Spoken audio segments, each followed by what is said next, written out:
Testing 1, 2, 3. Testing 1, 2, 3. The Southern Maryland Blue Crabs and the York Revolution play the first of 6. 3 on the road before they return for 3 at home. Testing 1, 2, 3. Testing 1, 2, 3. Testing 1, 2, 3. Testing 1, 2, 3.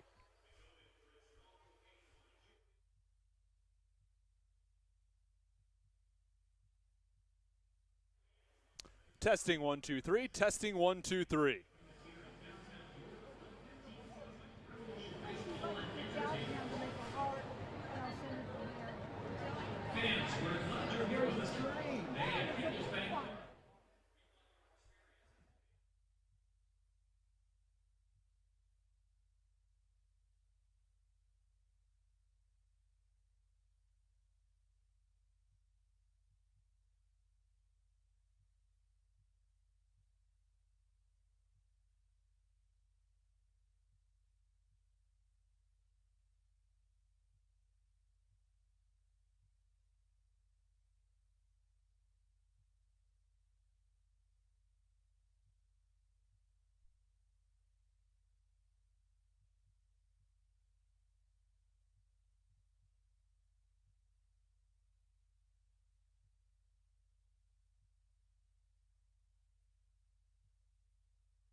Well, give William Richmond Inc. a call and get serviced by Southern Maryland's premier roofing contractor.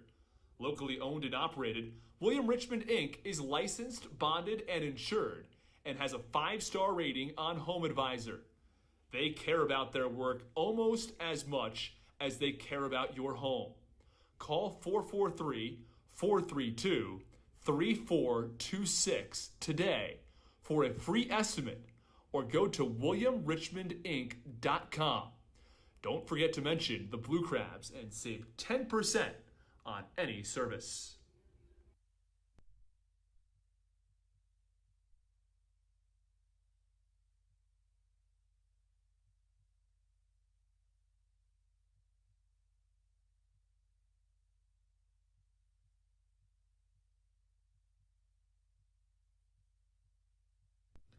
Are you in the market for a new roof? Well, give William Richmond.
We are live from York.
We're just about 15 minutes away from baseball here in York, Pennsylvania. Austin Rooney, happy to have you with us as the Southern Maryland Blue Crabs are set to take on the York Revolution for the first of 6 games. 3 on the road here in York before 3 back at home in Waldorf, Maryland. We've got a lot to get to. We're going to get to the lineups. We're going to get to the starting pitchers and the defensive alignments for both teams. But first, I had a chance to catch up with Joe DeLuca before today's game. Let's take a listen.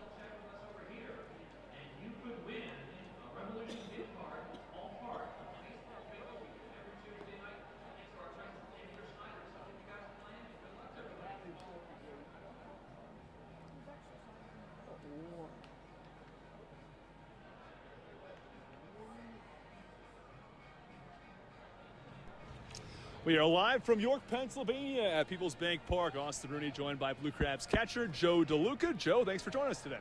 No problem. A few weeks ago when you were out, you took almost a month off with an injury towards your oblique area, but you're now on the recovery. Things looking up.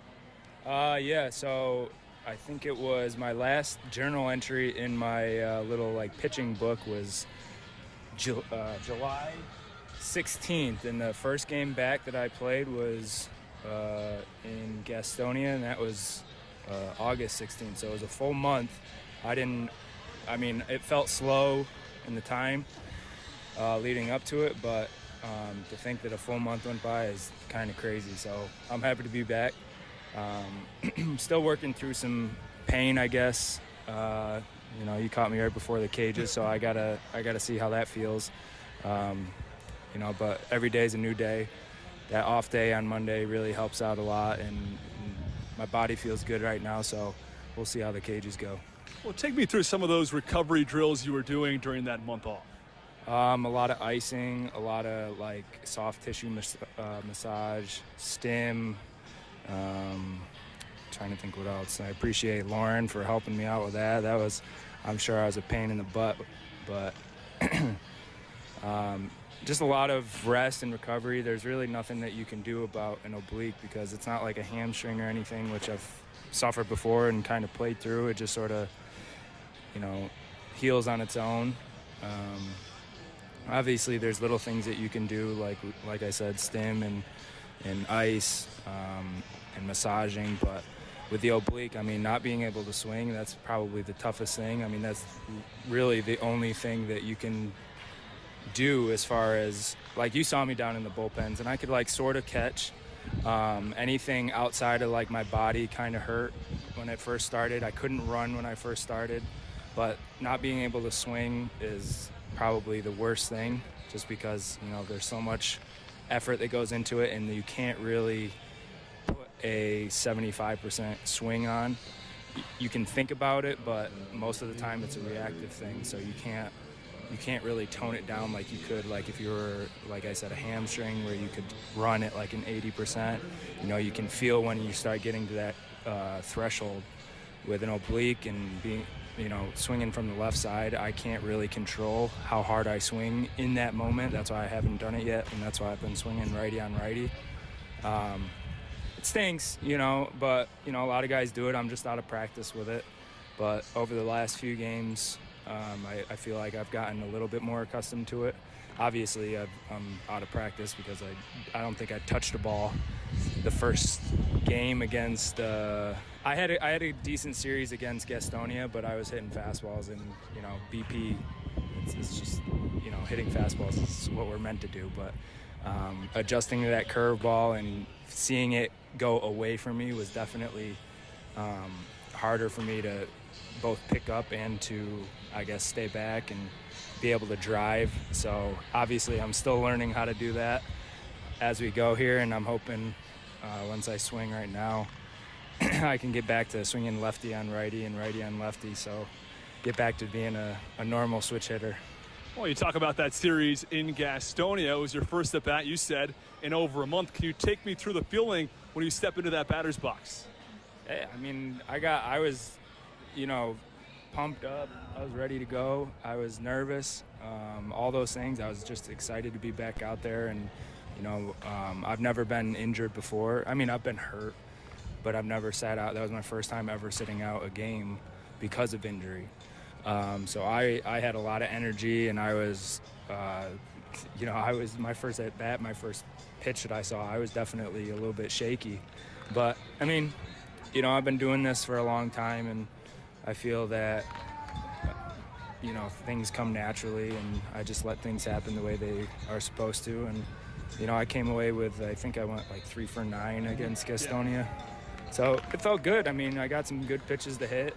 I wasn't trying to do too much. I was just trying to really get my swings in, and I was swinging it probably I was playing, I guess, I don't want to say timid, but I was playing conscious of just coming off an injury, I guess, so it wasn't a full 110% to where I'm, everything is explosive, because running and like stealing a base still was a little bit iffy just because of that quick turn and quick twitch muscles. So I took it easy, and, everything felt good. Now the only thing left is just to get back swinging left-handed. Yeah, for sure. I know you're a relentless competitor. Was it eating at you during that month of just trying to get back in the lineup and trying to get swings in? I mean, I know Daryl could tell you, I got annoying in there because I was so irritable just watching, the game going on. And, baseball's fun to watch, but when you're out because of an injury, all you want to do is be out there and, help the team win. And, I just wanted to hit so bad and be out there. So I was so happy to come off and be able to play again. So. All right, well, Joe, this takes us to our next segment. It's our trivia question segment. The first two are sort of a food for thought segment, though, more than anything else. So we talked about these questions actually back on Friday during the series opener and this last series against Kentucky. And the question is, the first question at least, is over the course of a 162-game MLB season, how would an all-MLB, it's an all-star team from both the AL and NL, best 5 starters, best position players, best bullpen, how many wins does that team pick up? I would say, and this is against a AAA all-star team. No, this is against an MLB, all other MLB teams. So you're playing, versus a regular MLB team. Exactly. I would say 100 wins. 100 wins. Because I know the Seattle Mariners picked up 116 back in 2003, but you don't think they get there. Baseball's a tough game. There's no lopsidedness, I don't think. I think everyone has their days, and everyone has their hot streaks and low streaks. So I think a 100-win team throughout the course of the season is an unbelievable team, and I think that's a for sure thing that an all-star team would do. But to just be completely dominant is a tough thing to, I guess, predict. So I'll stick with 100 wins. Gotcha. So above 100 wins. I don't know if it'll be exactly 100, but it'll be above. So just to give you some other answers from around the team, Latos says 120 to 124. Stan Clyburn, the manager, said about 108. So I think you're sort of in that same Stan Clyburn range. I would give it right around the Mariners record at 110. Between 100 and 120, I think is the leeway point. All right. So now on to our next one, a AAA team, average AAA team, playing a 162-game MLB schedule. How many wins do they pick up? 80. No, I'm sorry, not 80. 60. 60 wins. Yeah. So the worst MLB record of all time, 43-119 by the Tigers in 2003. But they do better than that 2003 Tigers team. Yeah, I would say so. All right. I would say sometimes AAA guys have a little bit more. I would say guys trying to get to that next level have a little bit more of a chip on their shoulder. And I think maybe a little bit more grit, So I think sometimes guys in the big leagues might get complacent, say a guy just signed a big contract or something like that. He doesn't have to perform as well as somebody, who's, right at that cusp of either getting let go or making it to the big leagues and getting that big contract. So I think obviously there's a lot more variables that go into it, but I'd say they're not going to be the worst of all time. I say they pick up. Obviously, they're not going to be as good as every other team, but I think they would stick between 60 and 70 wins. All right. It's a respectable number. Yeah. All right, so on to our final two. These are more of the trivia question realm. Jack Sundberg breaks the Blue Crabs record in steals for a single season with 37. That happened on Saturday. What is the MLB record for most steals in a season, and who did it? Ricky Henderson at 85. Ricky Henderson put up 130 in a season. The record is all the way back in the 1800s, though, at 138 in a single season. But that's not the modern record. Final question. Mitch Lamson picked up his 5th complete game of the season on Sunday. What is the Major League record for the most complete games in a single season? The record for most complete games in a season. 18, Nolan Ryan. All right.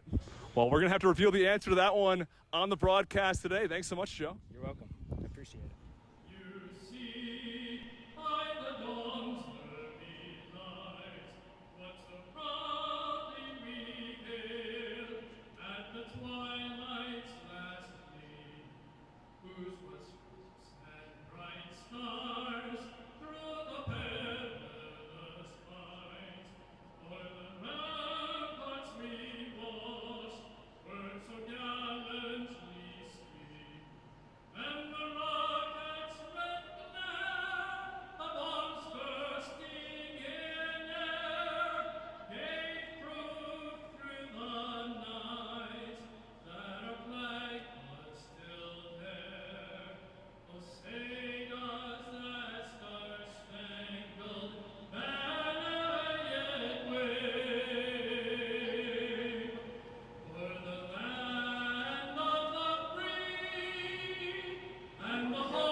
All right, well, we're just about ready to go for baseball now between the Southern Maryland Blue Crabs and the York Revolution. It's a terrific Tuesday evening. Doesn't get much better than this weather-wise as the temperatures are in the low 80s. We are probably going to hit the 70s by the time this ball game's over. There might be a slight shower in the forecast around 7 p.m., but hopefully that all holds off. Let's run you through the starting pitcher for the York Revolution along with the Blue Crabs batting order. As Duke Von Schaman gets the start. His last time out against Lancaster, 5 innings, 5 hits, just 1 earned run. He did walk 4, also struck out 4. The 3 starters the Blue Crabs will see in this series have all really struggled with walks, as Duke Von Schaman, Eduardo Rivera, and Courtney Mack have combined for 15 walks in their last 13 innings. So walks a factor for the starting pitchers for the York Revolution. The numbers on the year for Duke Von Schaman, they're not great. 6-4. He has a 5.22 ERA. His numbers across the month of August much, much better. He's allowed just 1 earned run in the month. On to the starting lineup for the Southern Maryland Blue Crabs. They get going with Jack Sundberg, who has a 24-game on-base streak. It's the longest on-base streak this season from any Blue Crabs batter. Ian Yetzko bats second. He'll be at second base. Braxton Lee in the 3 spot back in right field tonight. Joe DeLuca's at first base for the first time since returning from injury, and he'll be in the cleanup spot tonight. Alex Crosby bats 5th. Zach Collier in the 6th spot. Matt Hibbert bats 7th. He is in left field. Or beg your pardon, he's the DH tonight. Michael Baca is at shortstop, and Mike Falsetti is doing the catching. Well, let's get underway. Jack Sundberg digs in from the left side. Let's take you around the defensive alignment for the York Revolution when we've got a moment. Melky Mesa in left, Connor Lean in center, Troy Stokes Jr. is in right, Josue Herrera at third base, Elmer Reyes at shortstop, Jeffrey Perez is at second base, and Nelly Rodriguez at first. Lenine Rodriguez is doing the catching for Duke Von Schaman. First pitch from Von Schaman, in there for a called strike. 87 on the fastball to get things going on Jack Sundberg.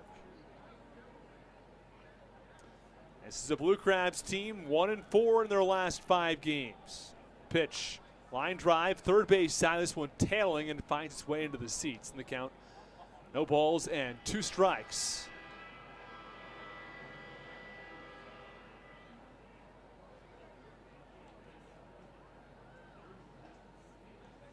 No balls, 2 strikes, nobody out.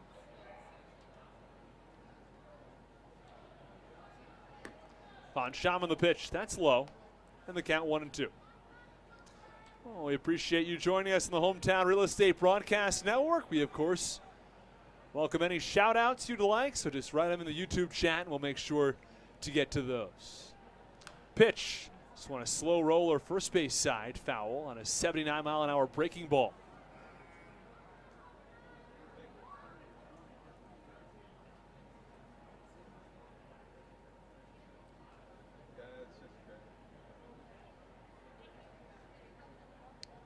Well, the Blue Crabs had some trouble against the Kentucky Wild Health Genomes, along with the Gastonia Honey Hunters. Pitch, that's inside. Count 2 balls and 2 strikes. Blue Crabs won the first game of each of those 2 series. Took the first game in Gastonia before losing games 2 and games 3. Against Kentucky, the Blue Crabs won game 1. It was a walk-off sacrifice fly before falling again in games 2 and 3. 2-2 pitch, line drive foul, third base side. And the count remains 2 balls and 2 strikes. That was the 6th pitch of the at-bat to Jack Sundberg.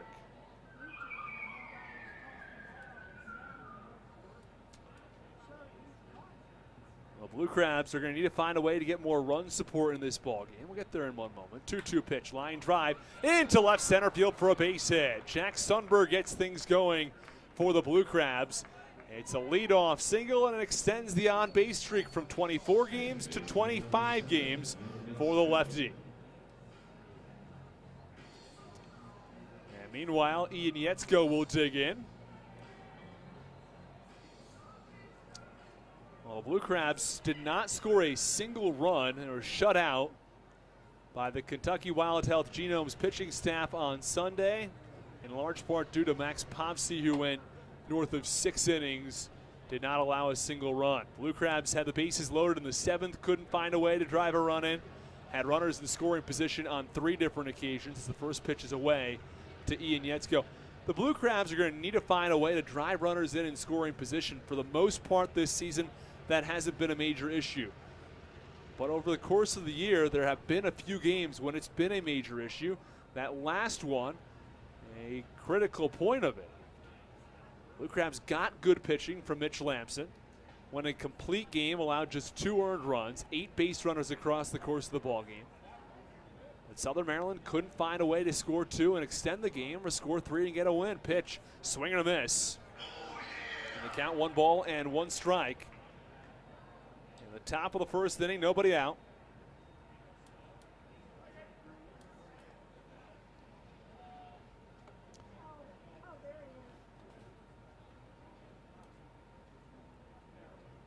And Von Schaman tosses over to first base to check on Jack Sundberg, who had his 37th steal of the year back on Saturday. That set a franchise record for the Southern Maryland Blue Crabs, topping 36 the previous high. Sundberg actually had 36 and 37 in that ball game. As the 1-1 pitch, low and away, count 2-1.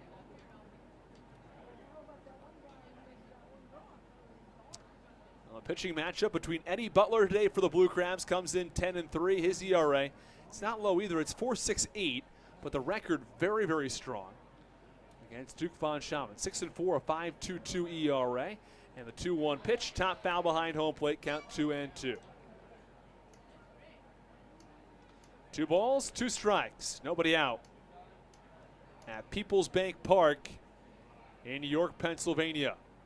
Not a packed house tonight, but I'm not sure you expect a packed house for a weeknight ball game. 2-2 delivery, swing and a miss, strike 3. Yetzko goes down on strikes, a breaking ball low and out of the zone, and he's the first out for Duke Von Schaman in the top of the first inning. Here comes Braxton Lee. Lee has had a terrific month of August for the Blue Crabs. This month he has hit an even 400. And across 14 ball games, has 2 home runs and 12 RBIs. Also picked up 4 stolen bases. First pitch. Called strike. That's on the outer half. And the count, no balls and 1 strike on the former big leaguer. Well, Braxton Lee is not all that used to hitting in that 3 spot, but he's done well there.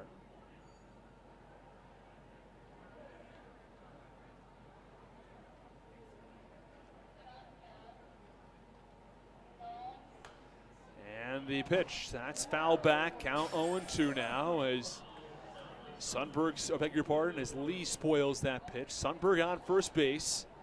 Joe DeLuca to follow, and Joe DeLuca taking swings from the left side. We talked about this in the pregame show. Is he going to start to hit lefty against righty, or is he going to continue to hit from the right side of the plate? Pitch. This one, a chopper back to the mound. Could be two. No play at second. The only play at first base. Shaman tosses to first, and there are two away. Meanwhile, Jack Sundberg advances to second base on the fielder's choice.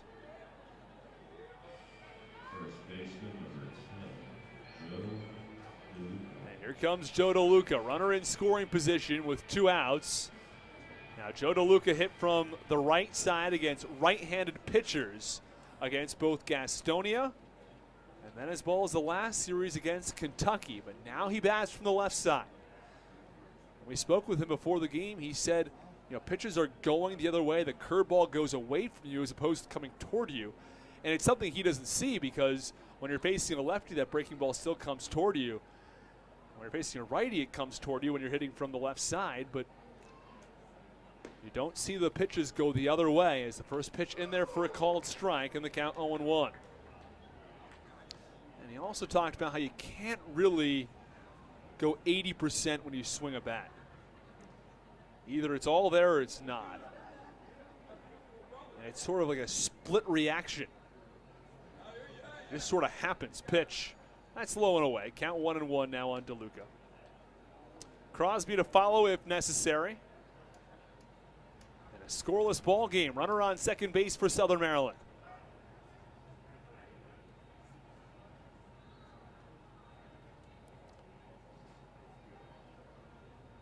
DeLuca takes a couple of partial swings. Bat behind his helmet. Pitch. Swing and a foul tip. Got a piece of it deflected off of Lenin Rodriguez. And the count, 1 ball and 2 strikes. 1 ball, 2 strikes, 2 outs. Top of the first inning. Mostly sunny evening. And the flag blowing out toward right field. Bit of a short porch in right.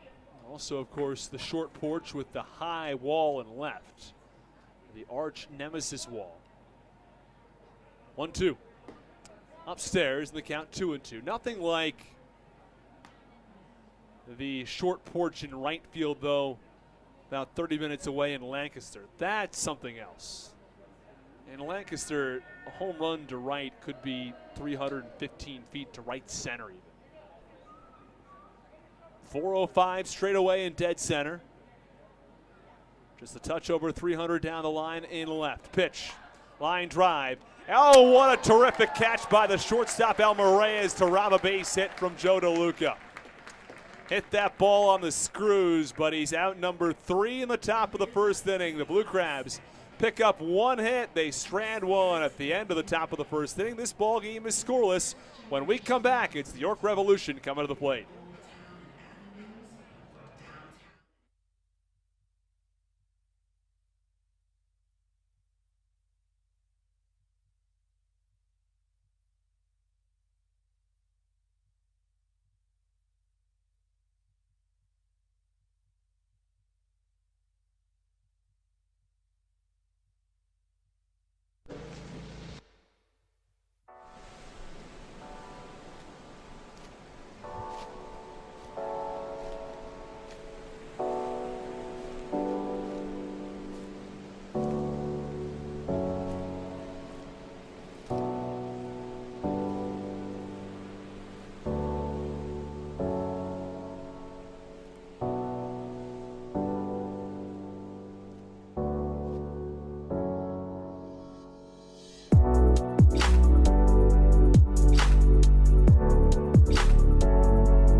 Bottom of the first inning in a scoreless ball game. Eddie Butler takes the mound for the Southern Maryland Blue Crabs. Faces off against J.C. Encarnacion to get things started in the bottom of the first. First pitch, fastball, a little bit low and away, and the count 1-0. Let's bring you through the starting lineup for the York Revolution. 1-0 pitch, that's a called strike, count 1-1. J.C. Encarnacion, the leadoff hitter, he bats from the right side. Elmer Reyes bats second, he's the shortstop. Melky Mesa bats third, he's in left field. 1-1. Check swing, did he go? They motion down at first. The first base umpire, Marty Hasefus, says nope, did not go around. Nelly Rodriguez is the cleanup hitter. Jeffrey Perez bats fifth. Troy Stokes Jr. in the sixth spot. Connor Lean bats seventh. Pitch, line drive through the left side for a base hit.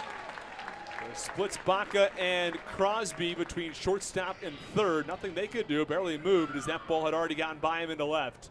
And there is a base hit to get things going in the bottom of the first inning. Well, the bottom of the first starts the same way the top of the first did. Sundberg single, and now J.C. Encarnacion with a base hit. Well, let's finish off that lineup. Connor Lean bats seventh, Josue Herrera bats eighth, and Lenin Rodriguez in the ninth spot. Well, here comes Elmer Reyes.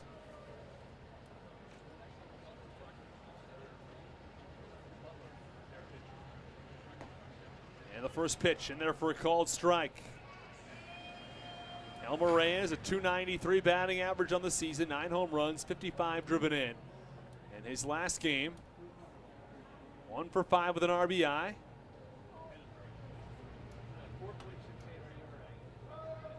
Here's the 0-1 pitch, check swing. Did he go around? No, he did not. And the count, 1 ball and 1 strike. Well, let's bring you around the Blue Crabs defense. We'll give you the numbers on Eddie Butler. Jack Sundberg out in left, Zach Collier in center field, who robbed a home run back on Sunday afternoon. Braxton Lee is in right. Alex Crosby at third base, Michael Baca at shortstop, Ian Yetzko is at second base, and Joe DeLuca, the first baseman. Pitch popped up foul behind home plate. And the count 1-2. Mike Falsetti will be doing the catching for Eddie Butler. Mike Falsetti catching for Eddie Butler, and a lot of the Blue Crabs pitchers love the way that Mike Falsetti will call a game. He's got his fair share of pass balls. He might not be the best hitter at the plate, but he calls a great game behind the plate, and he also has a terrific arm down to second base. 1-2 pitches inside, count 2-2 on Elmer Reyes. Eddie Butler, 10-3 on the year across 123 innings, has a 4.68 earned run average. Pitch on the ground, softly towards second. One play for Yetzko. It's at first base as he fields and fires for the first out.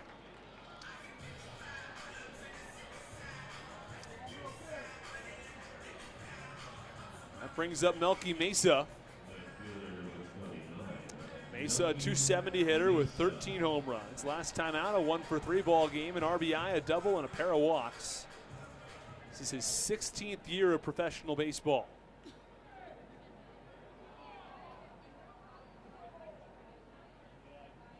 Had MLB call-ups back in 2012 and 2013. Played parts of 5 seasons at the AAA level with the Yankees, Royals, and Blue Jays. First pitch to the righty, line drive, well struck to right. This one back to the warning track at the wall. That ball's gone. Over the short porch in right field, Melky Mesa goes deep. It's a 2-0 start for the York Revolution. Get ready for the cannon. It's about to go off as J.C. Encarnacion scores on the 2-run shot off the bat of Melky Mesa. Opposite field over the Yorktown Hotel sign, and it's 2-0 Revs. That's one of those plays where if you're in Waldorf, that's a long fly out, but here in York, the short porch, that ball got out of here in a hurry. Well, that's not the way the Blue Crabs were looking to start this ball game after having lost 4 of their last 5 games. Looking to stay in the race for first place in the North Division in the second half. The first pitch up and into Nelly Rodriguez, and the count 1-0. Eddie Butler has not had the same numbers in August that he had back in July. Pitch called strike. And the count 1 ball and 1 strike. Blue Crabs have back-to-back pitchers of the month back in the month of June. It's Mackenzie Mills who won. July, Eddie Butler. As the 1-1 pitch is in, count 2-1, 94 on that last fastball. Here in the month of August, not going to be Eddie Butler this month unless he does something really special down the stretch. Though Mitch Lampson remains a realistic candidate. 2-1 pitch up and in, count 3-1.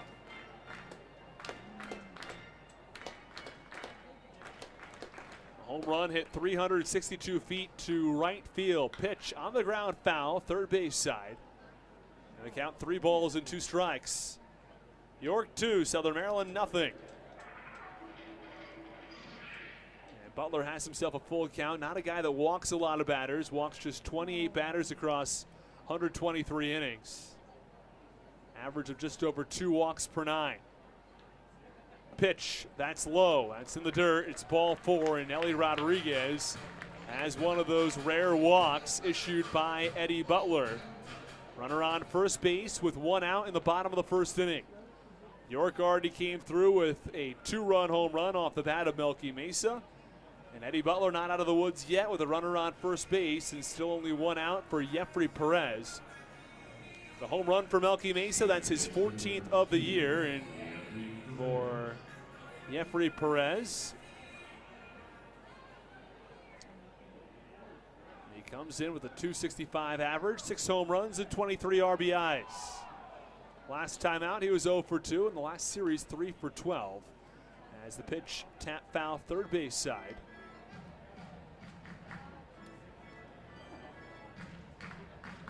A career .251 hitter in his 12th professional season, first year with the Revs.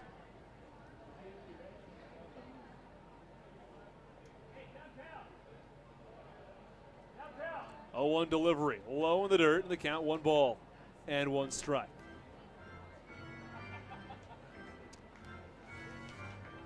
Well, the standings here overall, Blue Crabs come in 71-35. Best record in the league is 74-34 to the Gastonia Honey Hunters. Meanwhile, the York Revolution a ways back at 47-60 overall. As the pitch a little bit inside, and the count 2-1 now.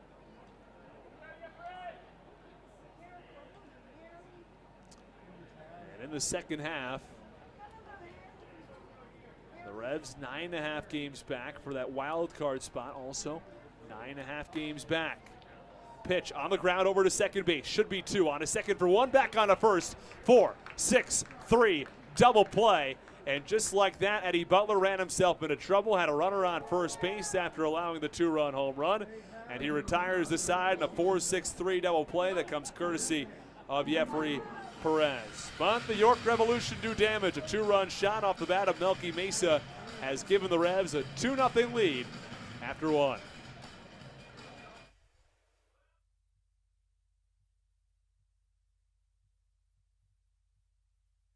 This is Ryan Haug, and you're listening to the Hometown Real Estate Broadcast Network.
Here we go.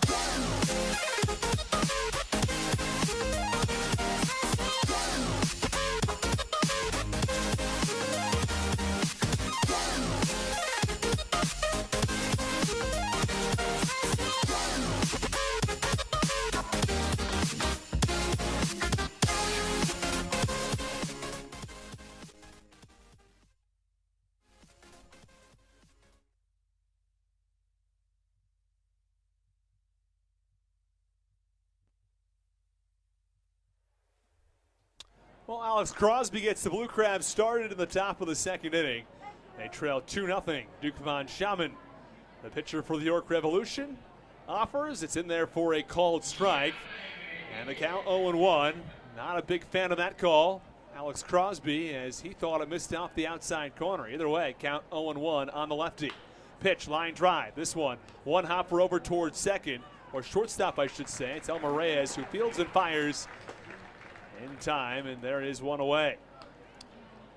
Quickly takes just 2 pitches. And one up and one down in the top of the second inning. Well, Schaman pitched well in his last outing.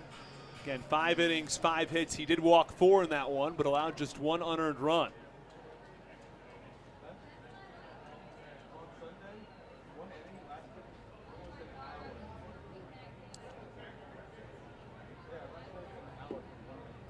And the first pitch to Zach Collier, a little bit low on the count, 1 ball and no strikes. Collier had a polarizing game last time out.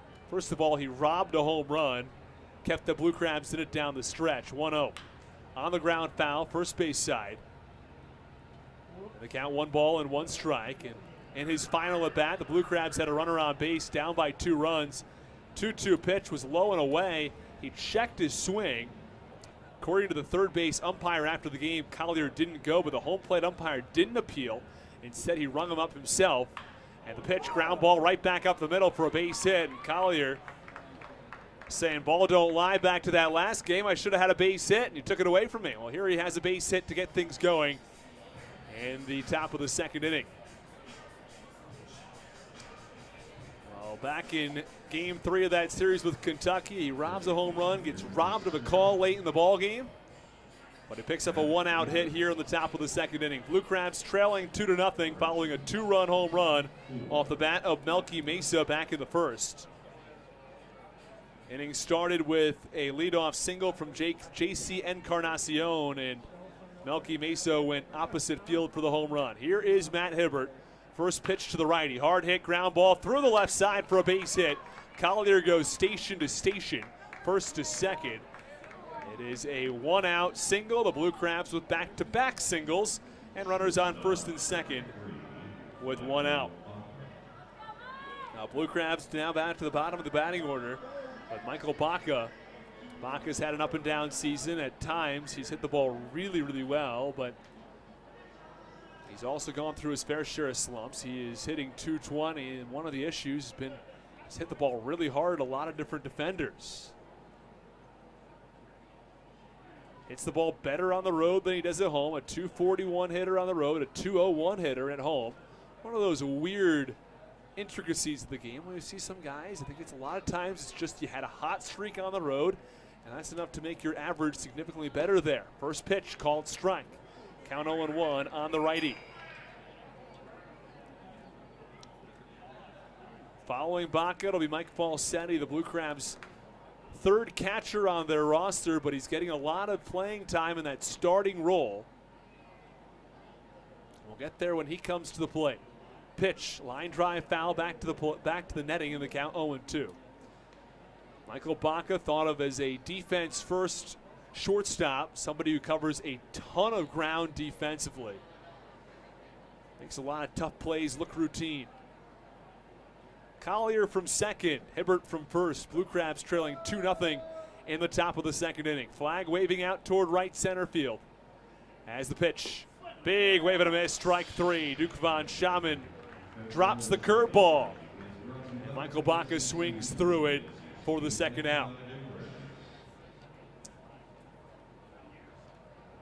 So after a ground out to shortstop from Alex Crosby, back-to-back singles from Collier and Hibbert, and a strikeout to Michael Baca. 2 on, 2 out in the top of the second. Blue Crabs trailing by 2 for Mike Falsetti. We mentioned this earlier. I think the initial idea was for Falsetti to be that bullpen catcher, as the Blue Crabs at the time had DeLuca and Haug doing the catching every day. As the first pitch was away and the count 1-0. It would usually be Haug behind the plate, DeLuca at first, and Jared Walker was oftentimes shifted into left field. And Collier or Sundberg would end up playing center. They made it work. Pitch. Popped it up, foul, first base side. And the count 1-1. Now, whatever the defensive alignment the Blue Crabs would go with,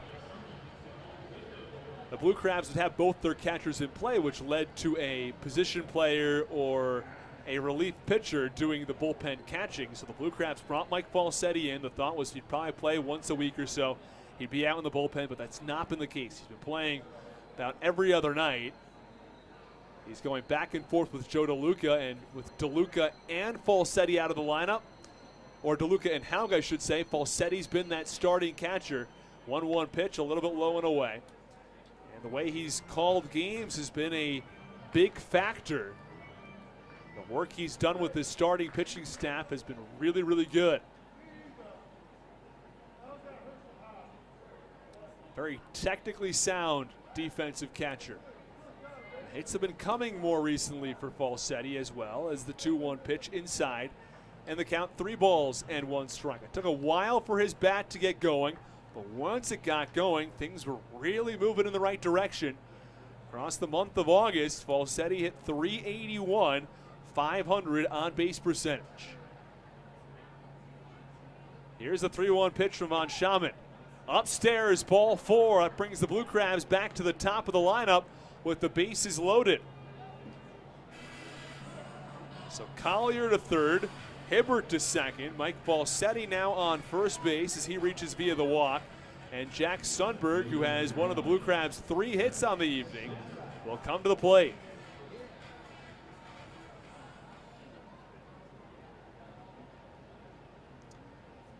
Well, Zach Collier leads off of third base. Meanwhile, Matt Hibbert off second and Falsetti from first. A 2-run home run in the bottom of the first inning. The difference in this one comes courtesy of Melky Mesa. First pitch to Sundberg, swinging a line drive, very well struck right center field. This one finds the gap and bounces over the wall. It's a ground rule double. It scores a pair, and the Blue Crabs have tied the score at 2 in the top of the second. Jack Sundberg pulls one into the gap, and the Blue Crabs scored 2 here on the top of the second. A single in the first from Sundberg, a 2 RBI double in the second, and this ball game is tied at 2. Well, York's very fortunate that that ball one-hopped over the wall. I am sure Falsetti would have scored from first base, and Sundberg probably would have had himself a 3 RBI triple. But not the way it goes today. First pitch called strike on a breaking ball to Mike Falsetti. Blue Crabs 2. And the Revs 2. In the top of the second inning. Blue Crabs 2 runs on 4 hits for the Revs, 2 runs on 2 hits. Pitch, swinging a line drive, well struck toward left, but it's right at the left fielder, Melky Mesa, who takes a couple of steps towards the line and makes the catch for the final out. Well, he's got a couple words with Matt Latos. The two of them clearly go back a ways. Good friends as they walk off the field. It's the Blue Crabs who get 2 runs back in the top of the second inning. They do strand 2 at the end of an inning and a half. It's the Revs 2, it's the Blue Crabs 2 on the Hometown Real Estate Broadcast Network.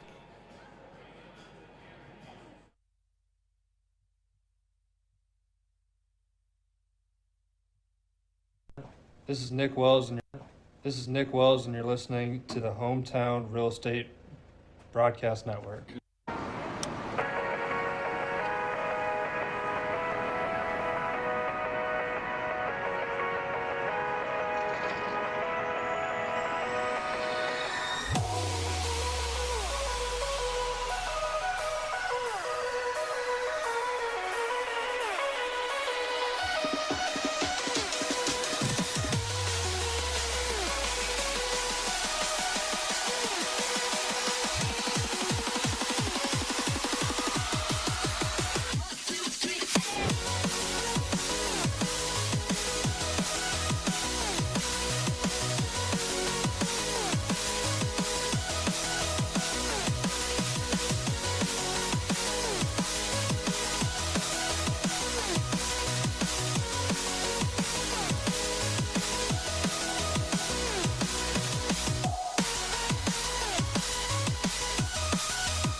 Well, we go to the bottom of the second inning. The Blue Crabs and the Revs are level at 2.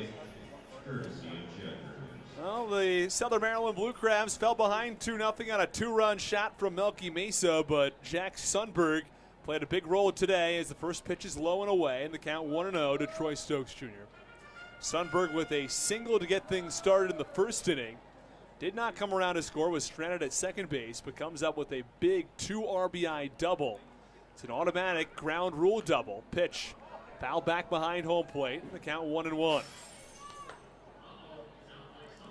That scored 2 runs as Hibbert and Collier came around.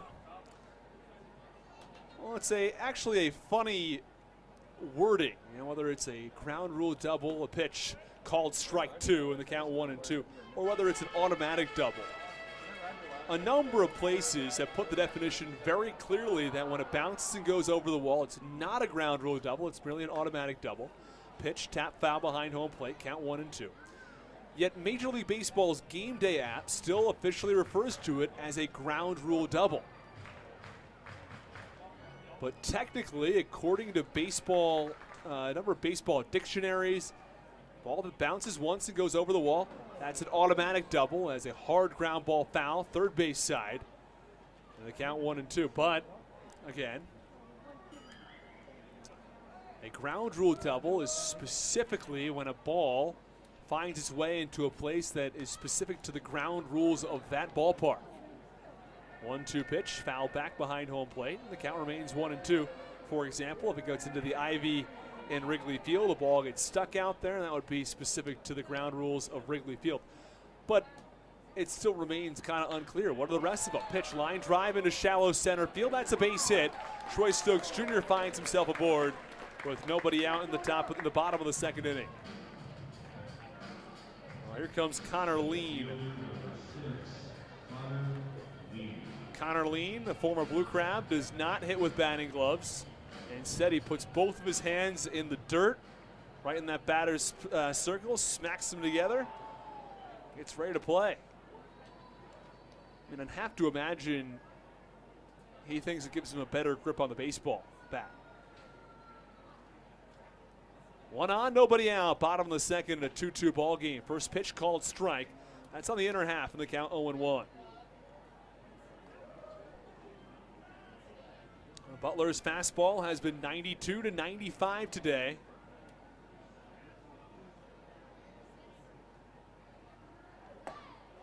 Oh, 1 pitch up and away. Count 1 ball and 1 strike. Butler, of course, played in Major League Baseball in parts of 5 seasons. 1-1 on the ground to third. Nicely snagged by Crosby to second for 1. Back on to first. And DeLuca was off the bag. Should have been a 5-4-3 double play. Instead, it's a 5-4 fielder's choice. The throw from Yetzko was a little wide, but I think if DeLuca had been playing more first base recently, he might have been able to stay on the bag as he was just barely pulled off the bag. He was playing a pretty good first base before he went down with injury. But since then, he's only been catching, so it's been about a month and a half since he's played first base, and that month and a half might be the difference between him staying on the bag there and not. Though he might disagree. He might say that he's off the bag no matter what on that play. First pitch, runner goes. Lean takes off for second. Falsetti can't handle the ball. It's a stolen base without a throw for Connor Lean. He's got a ton of speed.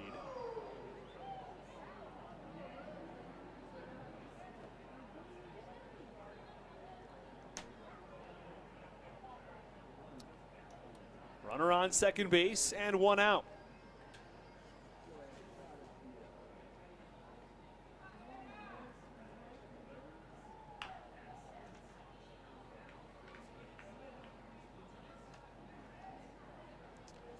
And the pitch is top foul. Count 1 ball and 1 strike on Josue Herrera. The Let's Go Revs chants going around People's Bank Park.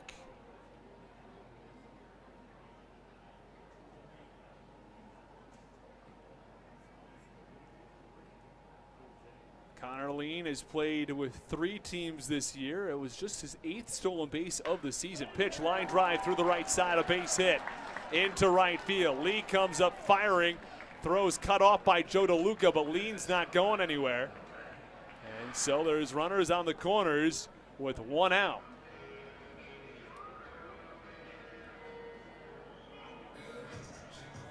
So Josue Herrera singles. Up for Lenin Rodriguez now. Rodriguez hitting .242 on the season.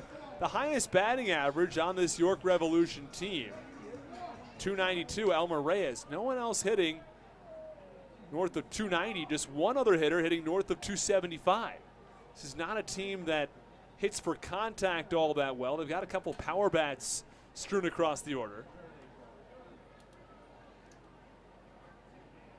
Home run leader, Nelly Rodriguez at 17. First pitch called strike on Lenin Rodriguez as it paints the outside corner. 1 out with 2 on in the bottom of the 2nd inning.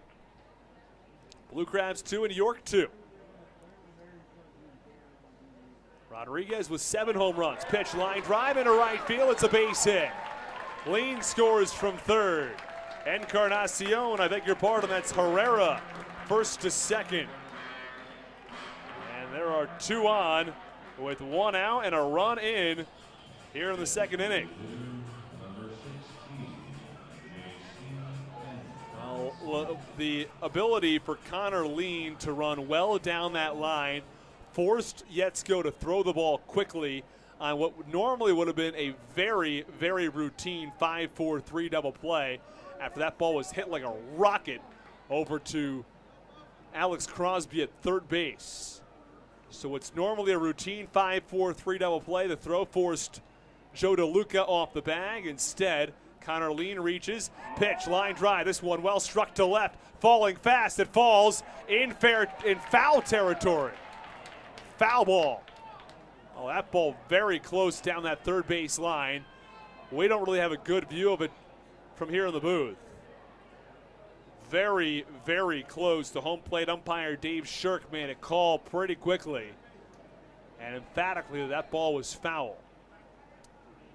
Anyway, going back to that last point on Connor Lean, he reaches on a fielder's choice after a rushed throw, and instead of there being 2 outs and 2 on, there's 1 out, still 2 on, but Connor Lean scores as a result of his speed.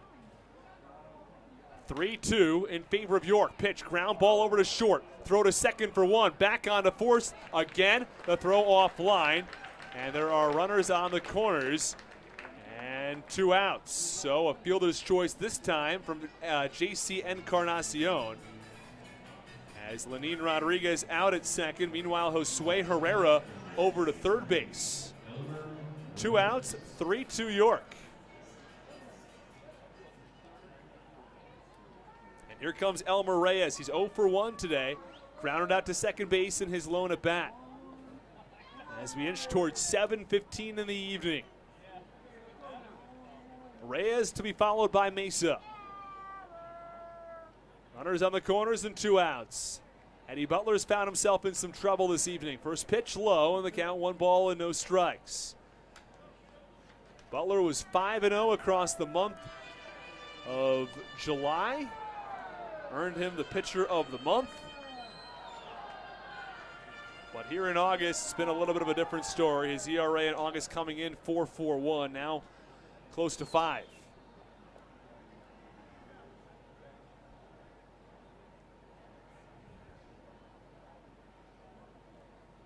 And New York's not done yet either with 2 on. A runner in scoring position. Pitch popped up foul. First base side, and the count even at 1 ball and 1 strike on Elmer Reyes. York 3, Southern Maryland 2 on a terrific evening in York, Pennsylvania.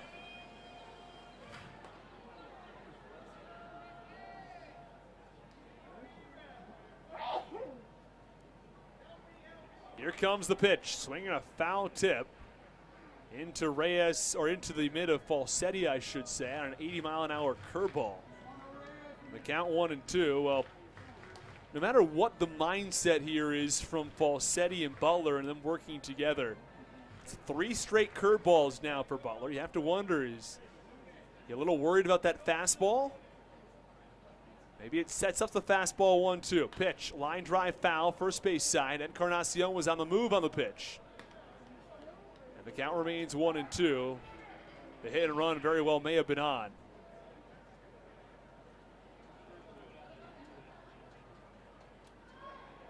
JC Encarnacion on first, Josue Herrera on third. A run in already for the York Revolution here in the bottom of the second inning. Came on an RBI single from Lenin Rodriguez, driving in Connor Lean. And Butler tosses over to check on JC Encarnacion.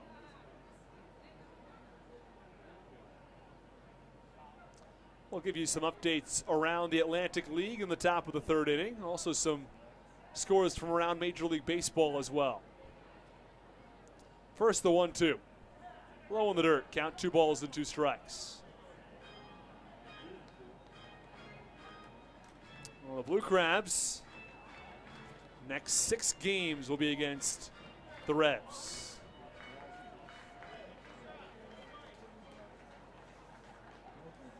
Three here at Peoples Bank Park, 3 back in Southern Maryland. All remaining home games for the Blue Crabs will be on the weekends.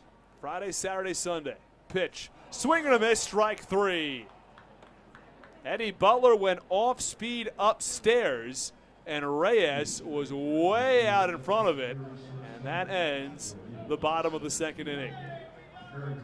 Well, the Revolution score 1. They strand 2 at the end of 2. It's the Revs 3 and the Blue Crabs 2 on the Hometown Real Estate Broadcast Network.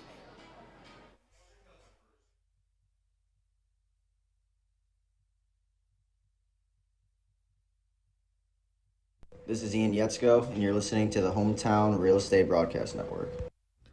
Are you in the market for a new roof? Well, give William Richmond Inc. a call and get serviced by Southern Maryland's premier roofing contractor. Locally owned and operated, William Richmond Inc. is licensed, bonded, and insured, and has a 5-star rating on HomeAdvisor. They care about their work almost as much as they care about your home. Call 443-432-3426 today for a free estimate, or go to williamrichmondinc.com. Don't forget to mention the Blue Crabs and save 10% on any service.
Top of the third inning, it is a 3-2 lead for the York Revolution. The first pitch in there for a called strike on Braxton Lee.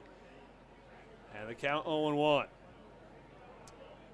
No balls, 1 strike, nobody out. A 3-2 lead for the Revs as the 0-1 pitch is low in the dirt, count 1-1. Braxton Lee 0 for 1 in today's ball game. Let's run you back through the scoring in today's contest. As the 1-1 pitch up and away, count 2-1. Well, the Revs got things started in the top of the first inning. A 2-run shot from Melky Mesa. 2-1 pitch. Line drive foul, third base side, out of play. Count 2-2. 2-run home run from Melky Mesa. It scored JC Encarnacion in the top of the second inning.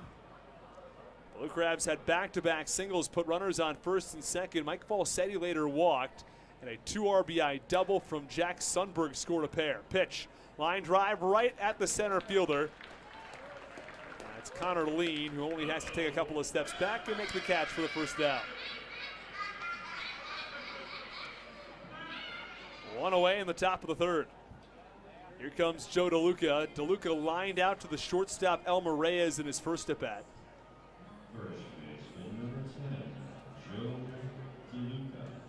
Joe DeLuca struggled hitting righty-righty, and we talked about this before the game, and he was telling me that the way the ball moves is totally different. It's going away from him as opposed to cutting toward him, and wasn't able to swing from the left side of the plate for a while due to an oblique injury that finally seems like it's ready to go. A month between appearances, he said in our pregame show. Line drive foul, third base side. July 16th to August 16th. And DeLuca's someone who puts in a ton of time and energy into the game of baseball. Between his hitting routine, pregame, the tee work he does. 0-1 pitch, swinging a hard line drive. Well struck deep right center. Back to the warning track at the wall. That ball's gone. Joe DeLuca in his second at bat, hitting from the left side in more than a month, goes deep over the wall in right center field, and this ball game is tied at 3.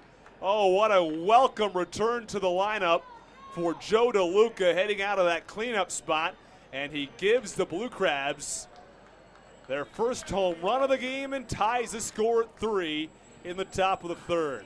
Now that ball off the bat like a cannon. We're not going to hear the cannon fire, but he smoked that ball to the deep right center field, and the Blue Crabs are tied at 3.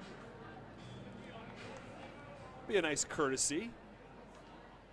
Give the opposing team the cannon fire. Well, here comes Alex Crosby. First pitch, swinging a line drive, very well struck, deep right field, back to the warning track. They go back to back, just over the wall in right field. Back-to-back pitches, back-to-back homers, and the Blue Crabs have a 4-2 lead. Alex Crosby over the wall and right. Over that stay local, go far, York College sign. It's a little bit to the right there, and it just tiptoed its way over the wall. DeLuca hit his ball 398 feet. Collier, I beg your pardon, Crosby might have only hit his ball about 330 feet. Either way, it's a home run, and the Blue Crabs now have a 4-3 lead. It's their first lead of the ball game, as Crosby goes deep over the wall and right. And now it's Collier. Well, it's not going to be 3 home runs on 3 pitches as he fouls that one off behind home plate. And the count 0-1.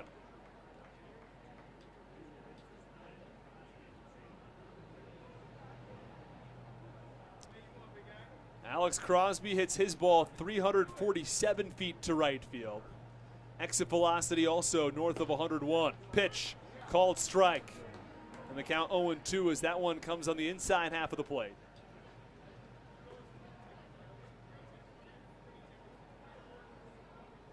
Well, it's really funny the difference between each ballpark. Pitch is low and in, count 1 and 2.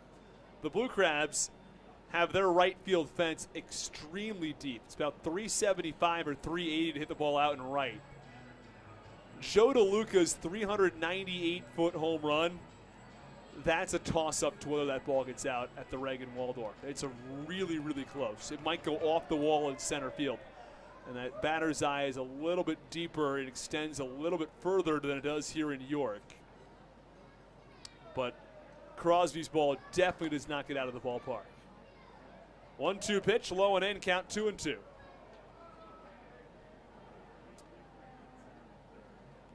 DeLuca a solo shot, Alex Crosby a solo shot, and the Blue Crabs have a 4-3 lead. Pitch, line drive, very well struck, deep left center field, back to the warning track. It's lean at the wall. He makes the catch in front of the community progress sign in left center for the second out.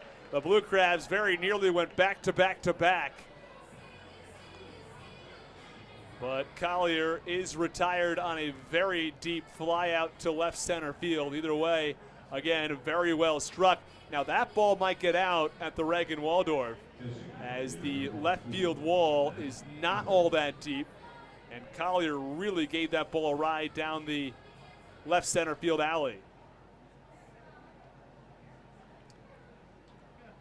Well, either way, there are two away in the top of the third inning. Pitch, wave and a miss from Matt Hibbert in the count 0-1.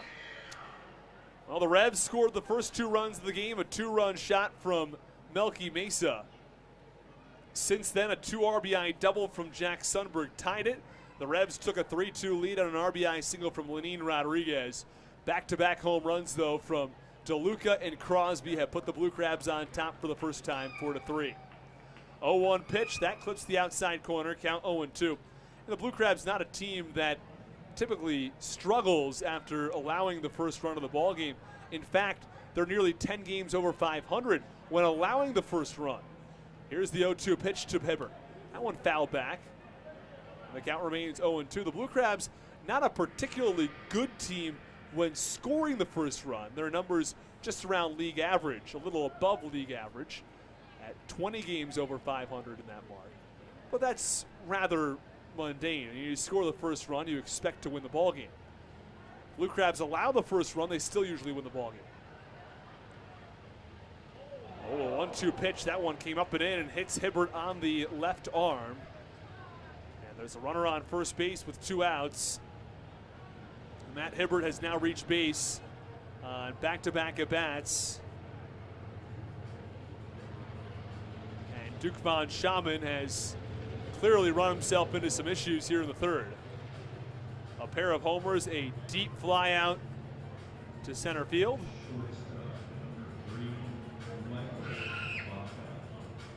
And then a hit batsman.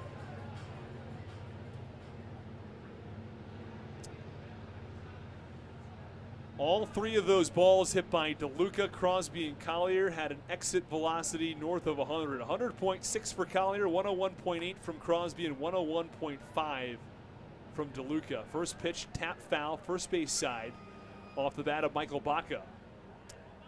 1 on, 2 outs. 2 runs in for the Blue Crabs already in the top of the third, and they've got a 4-3 lead over the York Revolution.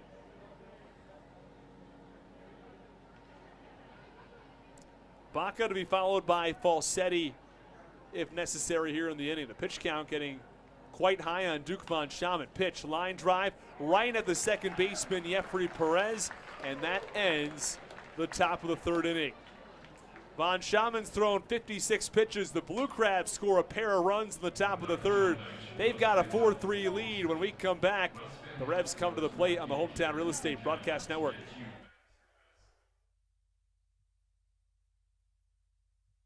This is Michael Baca, and you're listening to the Hometown Real Estate Broadcast Network.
Well, we already had one pitch in the inning, and the first pitch is an out to Melky Mesa as hits a ground ball over to the third base side, and there is one away. We apologize. We had a bit of an issue there with some technical difficulties with our music there to end in the middle of the third inning. Either way, one up, one down for Eddie Butler. Just a single pitch. And that's going to help his pitch count, which had gotten rather high itself. He's thrown 44 pitches across 2 1/3 innings.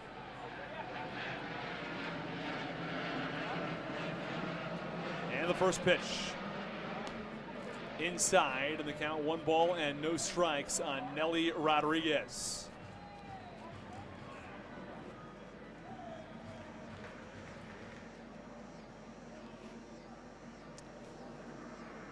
And the 1-0 pitch in there for a called strike, count 1-1.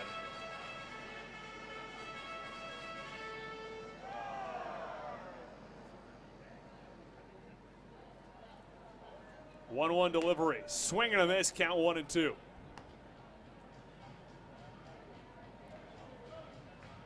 One ball, 2 strikes, 1 out.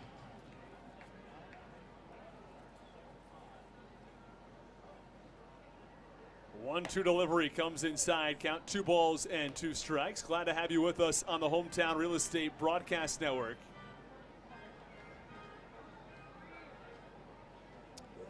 We have Wes Mumper who says, good evening all. Let's go Blue Crabs. Let's get back to being steamed. Pitch called, strike 3. Fastball on the inner half gets Nelly Rodriguez looking, and there's 1 away. Or 2 away, I should say.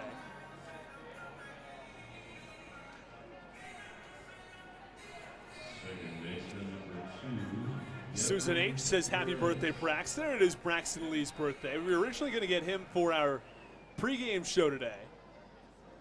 But Braxton Lee said, birthday, we'll give it to somebody else. So we decided we'll get Joe DeLuca instead. Braxton Lee's always a fun interview as well. But we had Joe DeLuca for nearly 10 minutes this morning or this afternoon for our pregame show. Go back and listen to that. 1-0 pitch. Up and away, count 2-0. We've had a number of answers now, so we're sort of starting to get a good idea from those sort of food for thought questions. It's questions about how many wins an all MLB All-Star team would have. 2-0 pitch is low, count 3-0 now on Jeffrey Perez. We've heard at the high end 120 to 125, at the lower end about 108 to 110. 3-0 pitch in there for a called strike, count 3-1.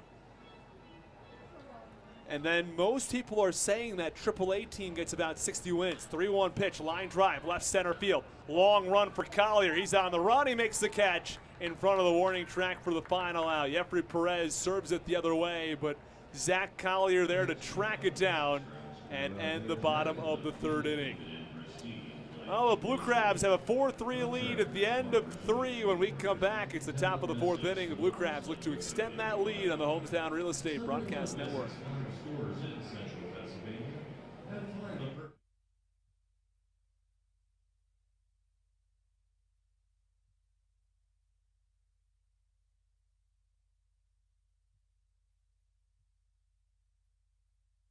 This is Alex Crosby, and you're listening to the Hometown Real Estate Broadcast Network.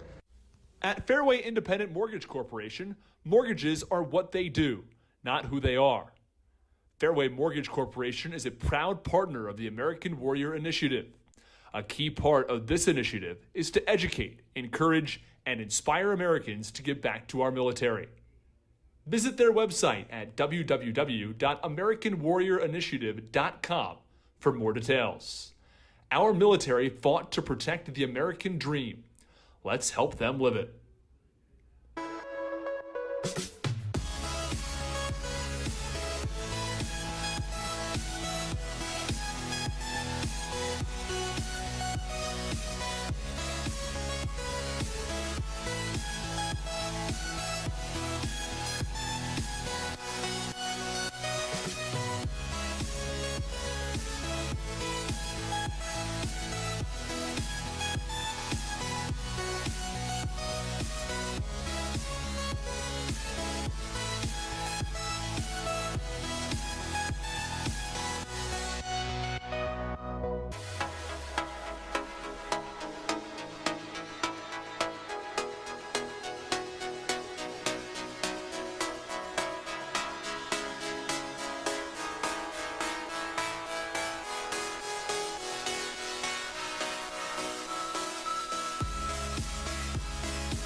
Top of the fourth inning, first pitch to Mike Balsetti, a big wave and a miss. The Blue Crabs 4 and the Revs 3.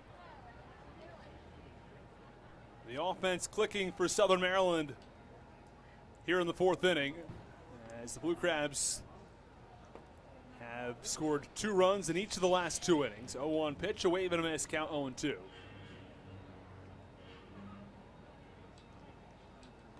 In the second inning, a 2 RBI double from Jack Sundberg. He stands on deck. And the third, back-to-back home runs. 0-2 pitch, swing and a miss. 3 pitches, 3 strikes, and a strikeout to Mike Balsetti. As Jack Sundberg will come to the plate.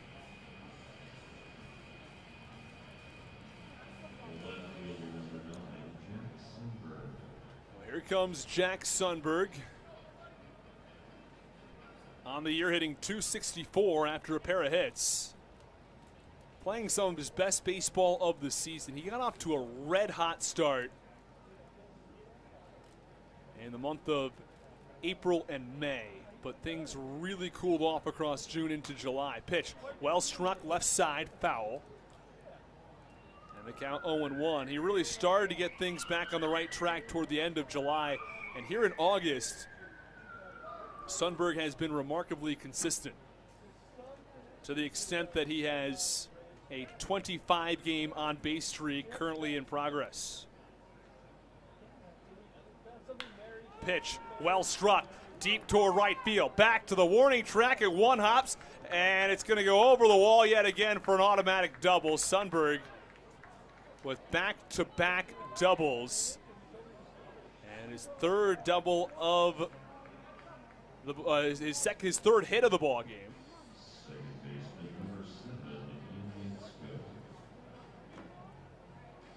Runner on second, 1 out, top of the fourth inning. Southern Maryland 4, York 3.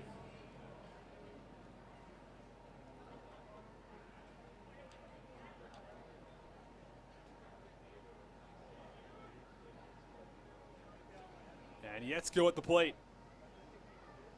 For the Blue Crabs, 4 runs on 7 hits. For York, 3 runs on 5 hits. First pitch low, and the count 1 ball and no strikes.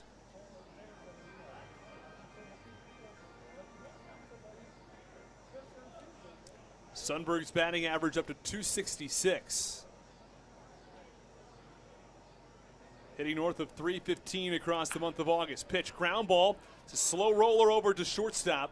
Fielded by Elmer Reyes, who fires the first in time for the second out. Been one of those stretches for Yetzko, and he's hit the ball really well at points this season. He makes strong contact, and he pulls it to the left side a lot of times. But he's going through one of those times right now, and things just aren't falling for him. 0 for 3 now on the day for the second baseman for the Blue Crabs. And here comes Braxton Lee. It is Braxton Lee's birthday. Wished him a happy birthday earlier today. And the pitch in there for a called strike on the inner half, and the count 0-1. Donnie Geeky says, "Let's go Blue Crabs," and a shout out to Braxton Lee, the birthday boy, watching from Powder Springs, Georgia. And the pitch foul back. And the count 0-2. Now our question, well, Wes beat us to our question somehow. He must have watched back to our YouTube video today. Our question is the most complete games in a single season. And Wes Mumper has already taken this. He says 1879 Will White had the record as the pitch. Swing and a miss, strike 3. Braxton Lee goes down on strikes. We're going to get more into our trivia question when we come back on the Hometown Real Estate Broadcast Network. Don't go anywhere. Blue Crabs strand 1. They score none at the end of 3.5. It's Southern Maryland 4. It's York 3 on the Hometown Real Estate Broadcast Network.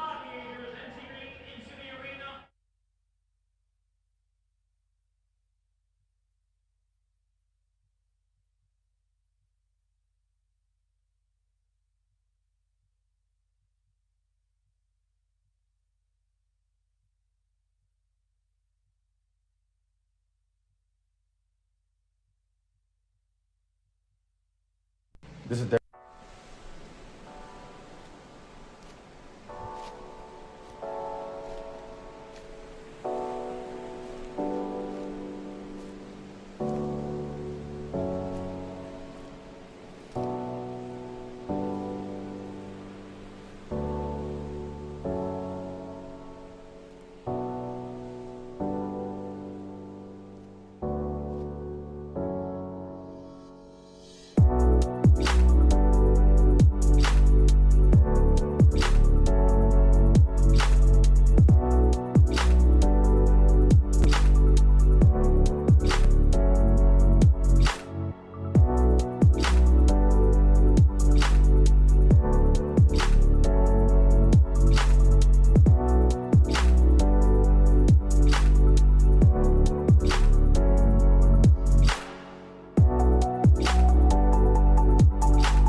We are underway in the bottom of the fourth inning. Troy Stokes Jr. steps in and takes ball one from Eddie Butler in the count. 1 ball and no strikes.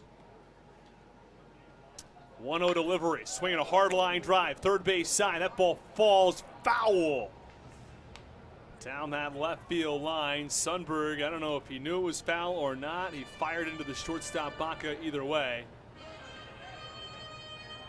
Troy Stokes Jr. remains in the batter's box. Count 1 ball and 1 strike now on the righty who nearly roped one into the right field corner. Butler coming off of a 1-2-3 inning. And the pitch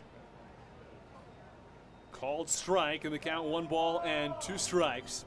Back to that last point, we were talking about trivia questions prior to the end of the inning. And the pitch, line drive, right center field. This one falls for a base hit in front of Zach Collier. And the leadoff man on with a base hit for the 3rd time in 4 innings for the Revs. Going back to that last point I made, though. We spoke about what the record was for the most complete games in a single season. We asked the question to Joe DeLuca as part of the pregame show. We didn't even ask the question yet. Wes Mumper already had an answer in our trivia question. Answer 1879, Will White with the Reds. He said it was something crazy like 70 games. That's hardcore. It is hardcore. Throw down to first base. Falsetti gets him. Oh, a little too large of a lead from Troy Stokes Jr. Yeah, caught off guard. Falsetti found him. He fired at first. DeLuca with the tag, and there's 1 away. So the leadoff single negated as he is fired out at first base.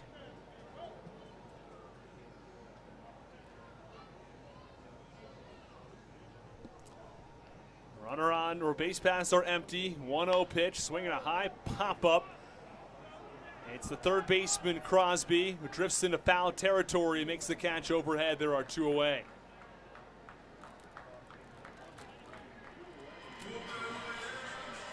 And here comes Josue Herrera.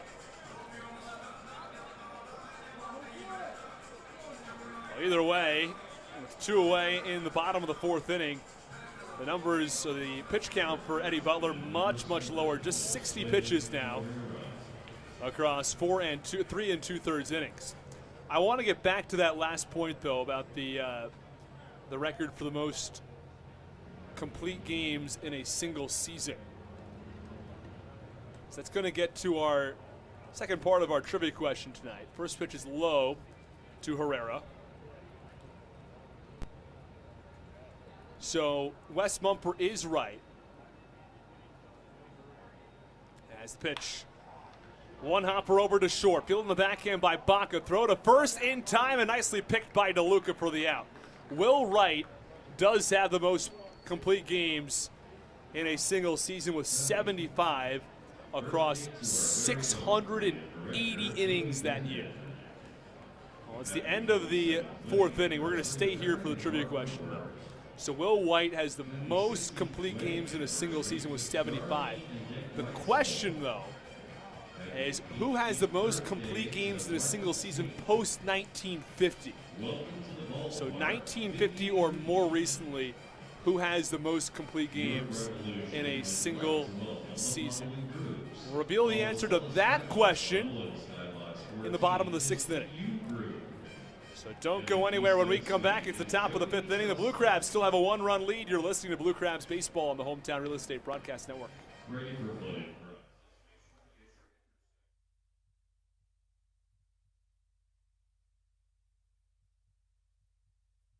This is Ian Yetzko, and you're listening to the Hometown Real Estate Broadcast Network. Are you in the market for a new roof? Well, give William Richmond Inc. a call and get serviced by Southern Maryland's premier roofing contractor. Locally owned and operated, William Richmond Inc. is licensed, bonded, and insured, and has a 5-star rating on HomeAdvisor. They care about their work almost as much as they care about your home. Call 443-432-3426 today for a free estimate, or go to williamrichmondinc.com. Don't forget to mention the Blue Crabs and save 10% on any service.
And here comes the first pitch to Joe DeLuca. That's low on the count 1-0.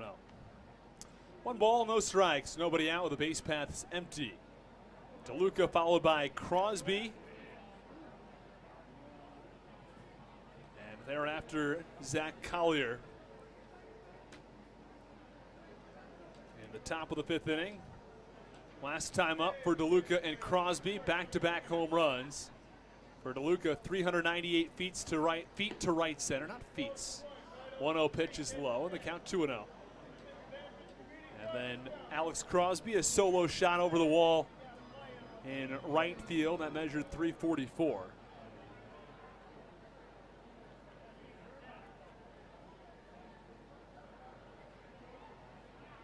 Here's the 2-0 pitch, up and in. We've got a bee flying directly in front of our camera, if you're wondering what that is. The 2-0 pitch, up and in. Count 3 balls and no strikes.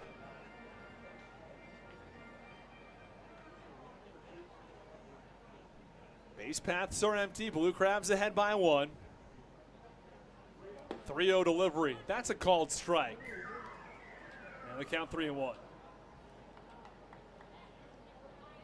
Our TrackMan had that 2-0 pitch in the strike zone. It was borderline.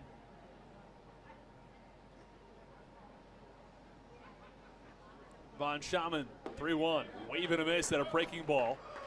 He buries it away from DeLuca. And the count 3-2.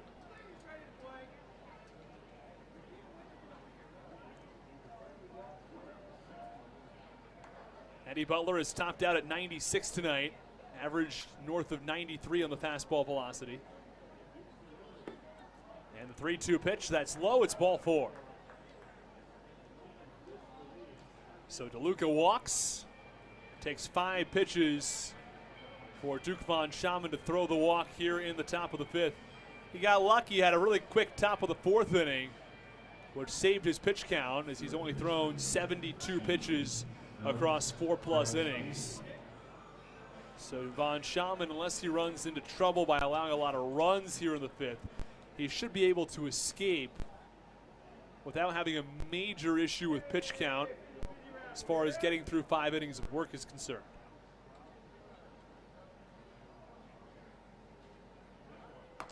First pitch, check swing, did he go? They motion down to third.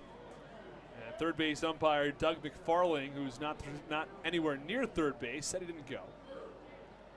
Actually standing virtually behind the pitcher, actually on the first base side of second base, as he has to worry about Joe DeLuca's potential steal. And the pitch, hard ground ball, first base side foul. 1 ball, 1 strike, nobody out in the top of the 5th.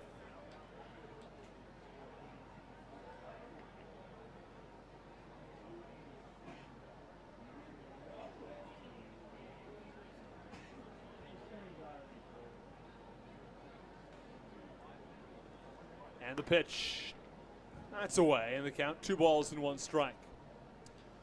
2 balls, 1 strike, nobody out in the top of the 5th inning.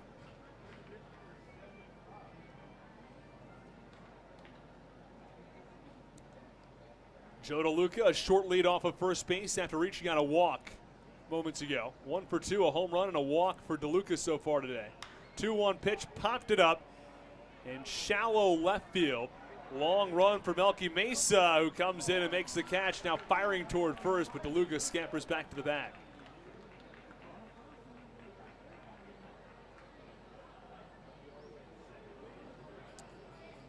Well, runner on first base and 1 out. As Zach Collier comes to the plate. Collier ripped one to the alley in left center field, but center fielder Connor Lean tracked it down.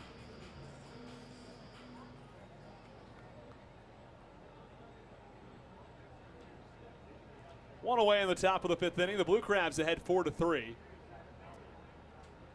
For York, 2 runs in the first, 1 in the second for the Blue Crabs, 2 in the second and 2 in the third.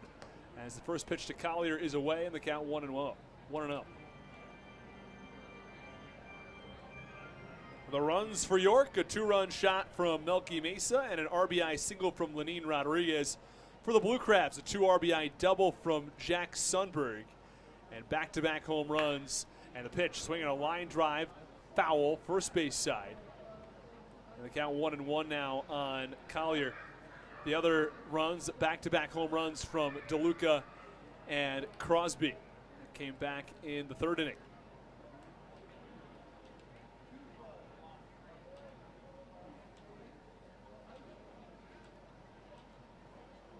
Here's the 1-1 offering. It's low, and the count 2-1. A large lead for Joe DeLuca. And the catcher, Lenin Rodriguez, looks him back to the bag.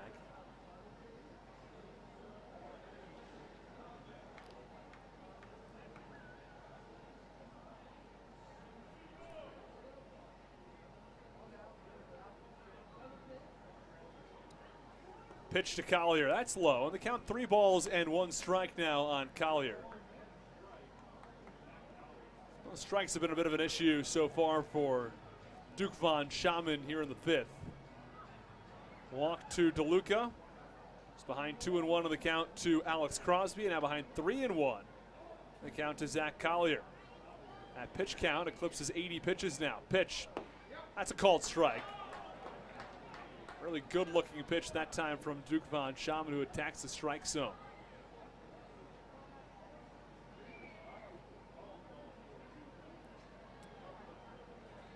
Well, a short lead from Joe DeLuca over on first base. 3 balls, 2 strikes, 1 out. 4-3 Blue Crabs. Pitch, hard ground ball, first base side foul. Zach Collier on the day is 1 for 2.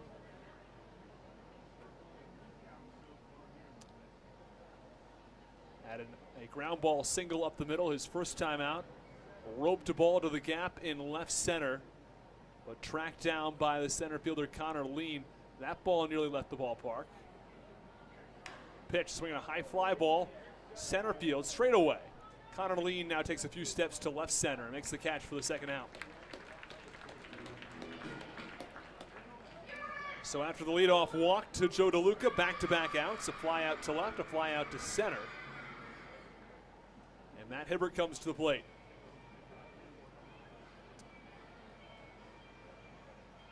Well, so far, Sundberg 3 for 3 with 2 RBIs. He leads the way in this ball game. But Hibbert also 1 for 1. He's reached base both times. Only other player to reach base on all of his plate appearances. Hibbert, the 7-hitter, will be followed by Baca and Falsetti if necessary. Here in the 5th, pitch, swing and a miss, breaking ball out of the zone, but he goes and chases in the count 0-1.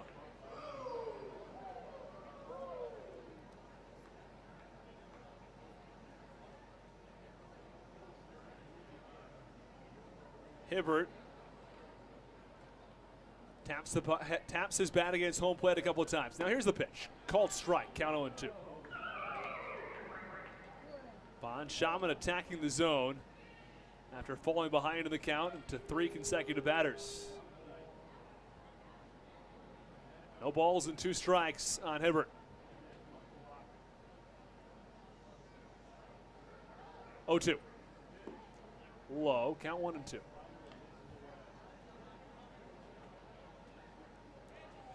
Duke Von Schaman is topped out at 90.1. His average 4-seam fastball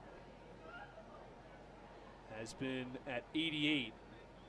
Also thrown a changeup. That's been 80 to 84. And the 1-2. That's away. Count 2-2.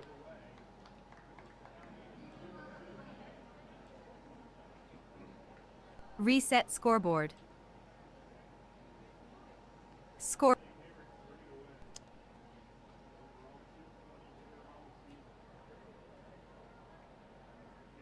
And the pitch, ground ball foul, third base side.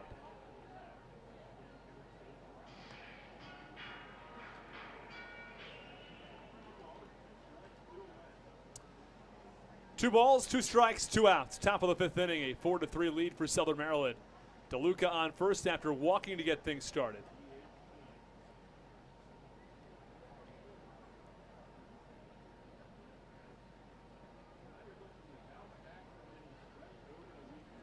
Von Schaman working out of the stretch. Here's the 2-2 pitch. Called strike 3. That one barely clips the outside corner. Hibbert not a fan of it.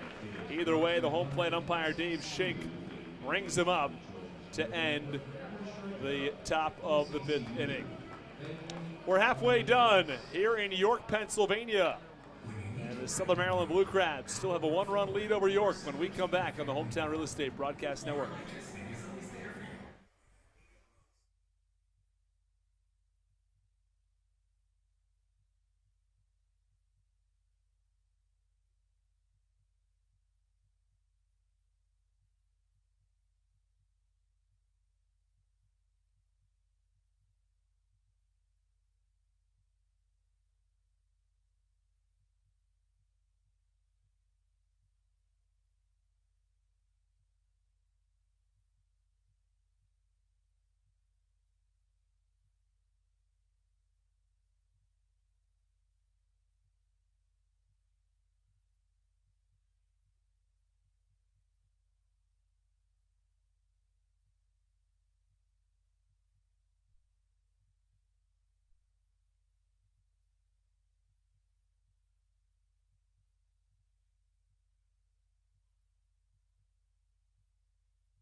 Underway in the bottom of the 5th inning. First pitch missed away for ball 1 on Lenin Rodriguez. The 1-0, that's inside, count 2-0. Blue Crabs 4, the Revs 3. Bottom of the 5th inning. And here is the 2-0 pitch. On the ground, foul, third base side, count 2-1.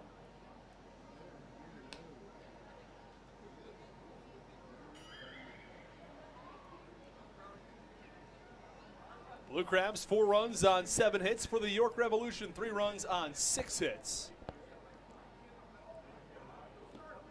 And the 2-1 pitch, low and away, count 3-1.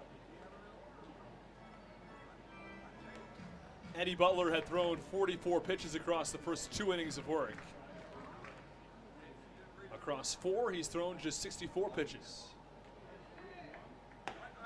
And the 3-1 pitch, wave and a miss at a high fastball, count 3-2. Bit of a gutsy pitch call that time from Eddie Butler. Goes up and out of the zone, induces the swing from Lenin Rodriguez. 3-2. Foul back.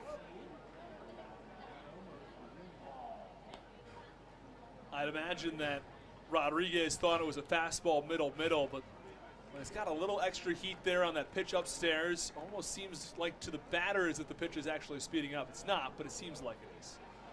3-2 pitch, low in the dirt. It's ball 4. It gets a little past Falsetti, but not a big deal since the runner already reaches first base anyway.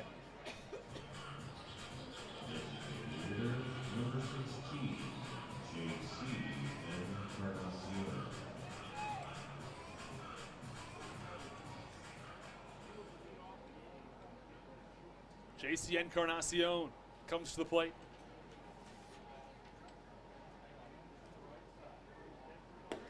First pitch to Encarnacion, a little bit low and away, and the count 1 ball and no strikes. Encarnacion 1 for 2. He singled and reached on a fielder's choice.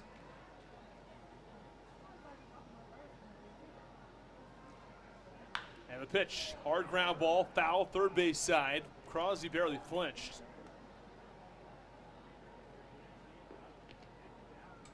So after the walk to Rodriguez, Encarnacion at the plate.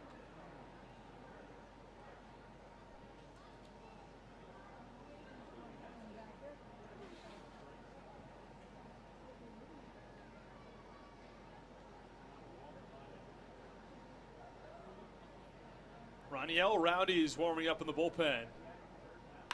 And the pitch, ground ball right back to the mound, hard hit. On to second for 1, back on to first, the double play. 1-6-3 double play from Eddie Butler, who snagged that ball after it was hit extremely hard right back at him. And he fired to second for the lead out, back on to first for the 1-6-3 double play. Hard to get JC Encarnacion in a double play ball, but that's what Eddie Butler just managed to do. And here comes Elmer Reyes.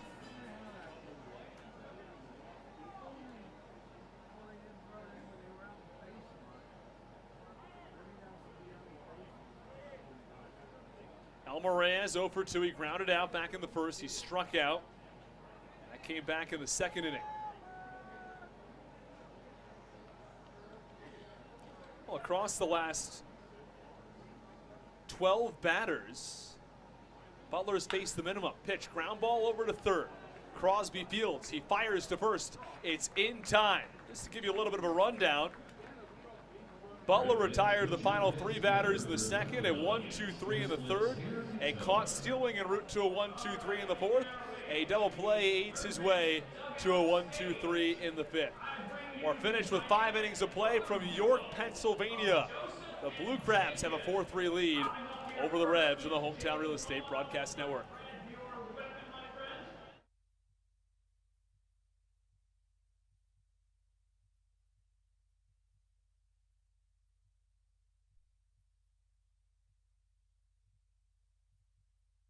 Broadcast Network.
Michael Baca gets the Blue Crabs offense started in the top of the 6th inning. First pitch to the righty is a called strike on the outside corner, and the count, no balls and 1 strike. Blue Crabs 4, the Revs 3. Blue Crabs will send 8, 9, and 1 to the plate. First pitch, swing and a miss, count 0-2.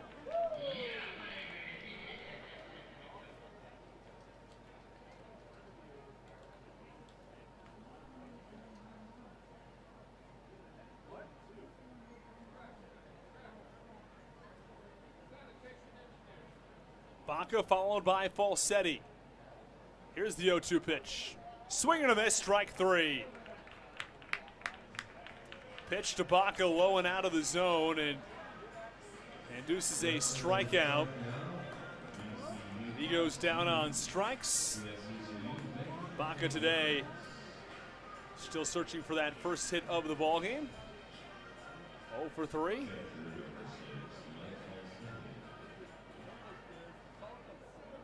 And here comes Mike Falsetti. Falsetti to be followed by Jack Sundberg. And the pitch. Foul ball back behind home plate. Count 0-1.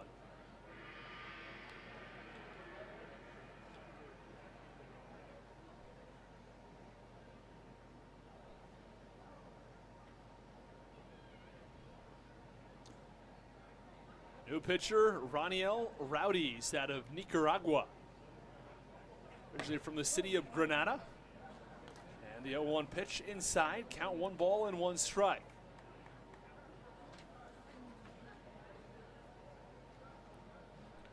Last played in High A with the Salem Red Sox. Pitch, swinging a high pop-up. Shallow left field. Long run for Melky Mesa, who loses his cap in the process and gives way to the shortstop anyway, Elmer Reyes, who makes the catch, and there are 2 away.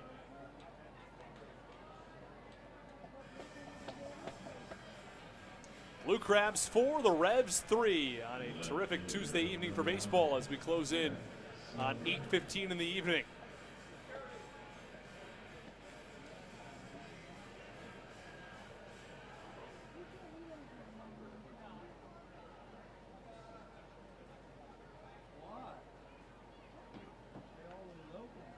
Well, Jack Sundberg digs in. He taps home plate once. Rowdies. First pitch. Bunt. Third base side, foul, the count 0-1. I will say, for someone who's 3 for 3 with a single and 2 doubles, I was not expecting Sundberg to try to lay down a bunt. I mean, he could easily have 2 triples right now if that wall was a little higher, or if that second bounce hadn't hit it the exact way it did. But a 2 RBI ground rule double back in the second, and a regular double back in the fourth. Sundberg still yet to score a run despite being 3 for 3. Pitch, that's inside. And the count 1-1.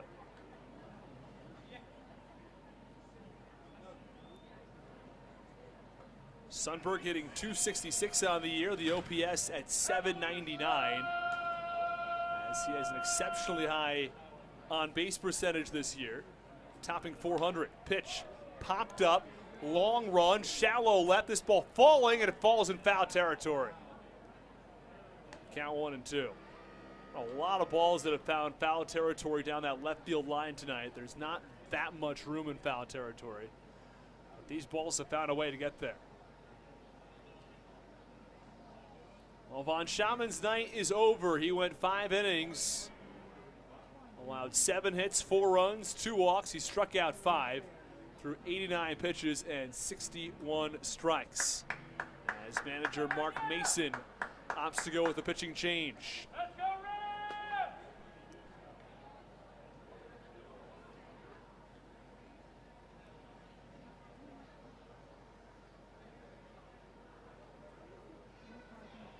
One ball, 2 strikes, 2 outs. Pitch, that's a low and away. It skips away from the catcher. That's Lenin Rodriguez, and the count 2-2. 2 balls, 2 strikes, 2 outs.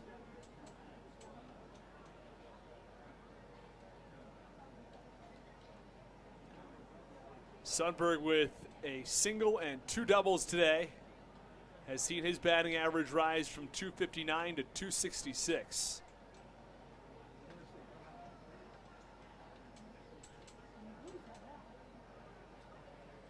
And the pitch, that's inside.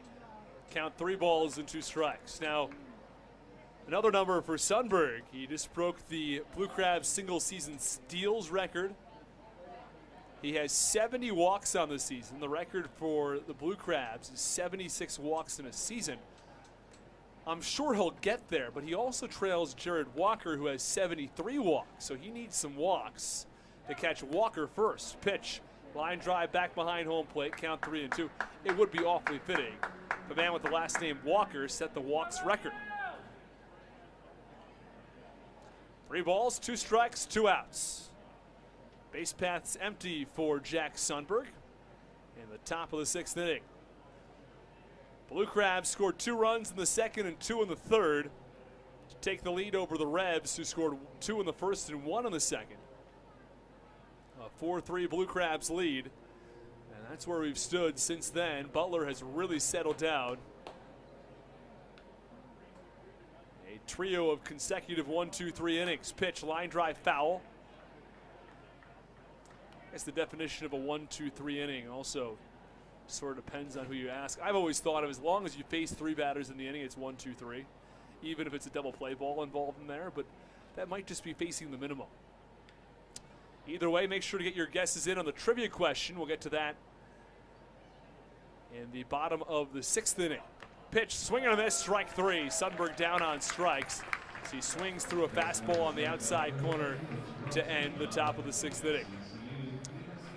Well, the Blue Crabs down in order, 1-2-3 against Raniel Rowdies. We go to the bottom of the 6th inning. The Blue Crabs have a 1-run lead on the Hometown Real Estate Broadcast Network.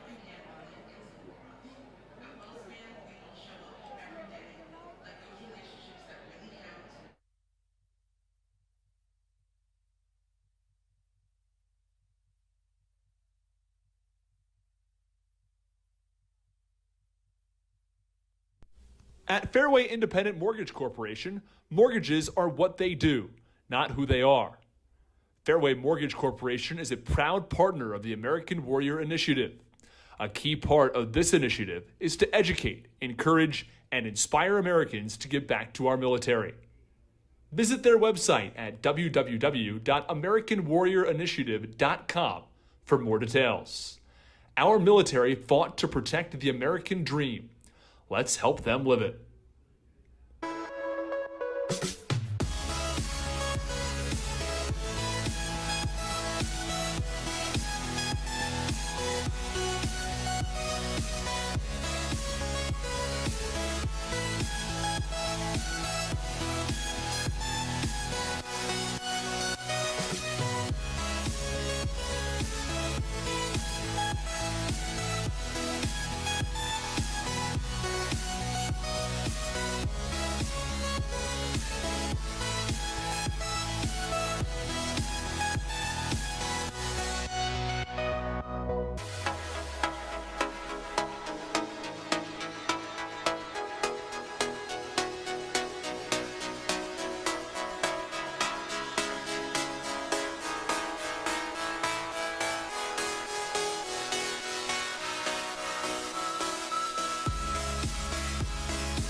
First pitch in there for a called strike on Melky Mesa on the 0-1 pitch. That's low. And the count 1 ball and 1 strike.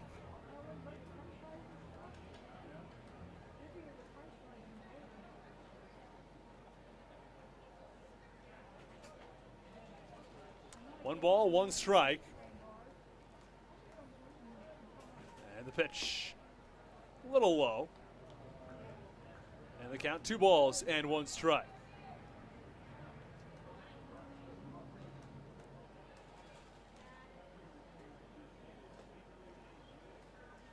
Blue Crabs ahead 4-3. 2-1 pitch, line foul, first base side out of play, count 2-2. Our trivia question is, which MLB player had the most complete games in a single season after 1950? How many complete games did he have in that season? And Wes Mumper has answered the Catfish. The pitch popped up behind home plate. Ball set, he gets under it, and he makes the catch. There is one away.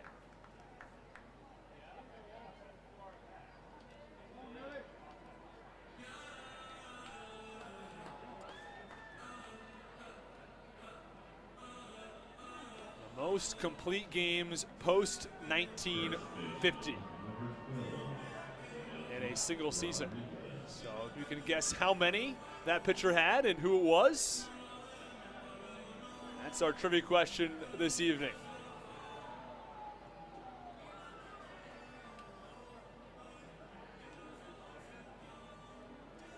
You can, of course, answer in the YouTube chat.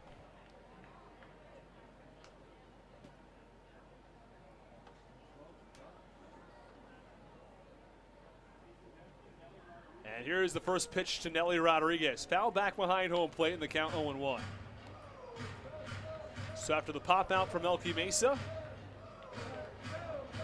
Nelly Rodriguez at the plate.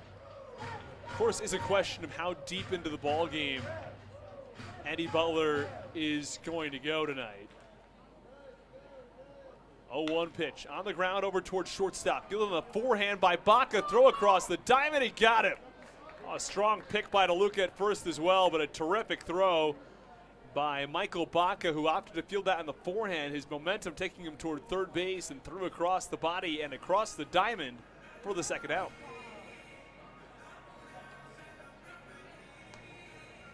Now the Blue Crabs, of course, could stay with Butler as long as they want. They could keep him through the 7th, possibly even into the 8th, but I think the Blue Crabs, with the way the bullpen is right now, which is completely rested, they probably are going to try to go 8th and 9th, at least one of them to Briseño, and rely on that bullpen a little bit. But hey, if your starter is going well, you don't want to go away from him. First pitch fastball outside corner, count 0-1. And for Butler, that's what's going on right now, is face the minimum in 3 consecutive innings. If you can get Perez, it would be 4 straight. 0-1 pitch, that's away. Count 1 ball and 1 strike.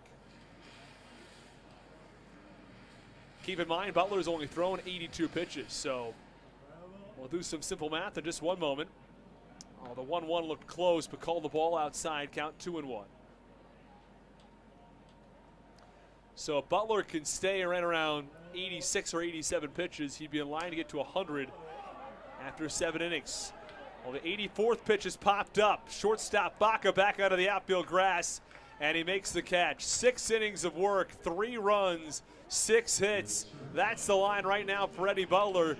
I'd imagine he'll be joining us back in the 7th inning as the Blue Crabs have a 4-3 lead on the Hometown Real Estate Broadcast Network.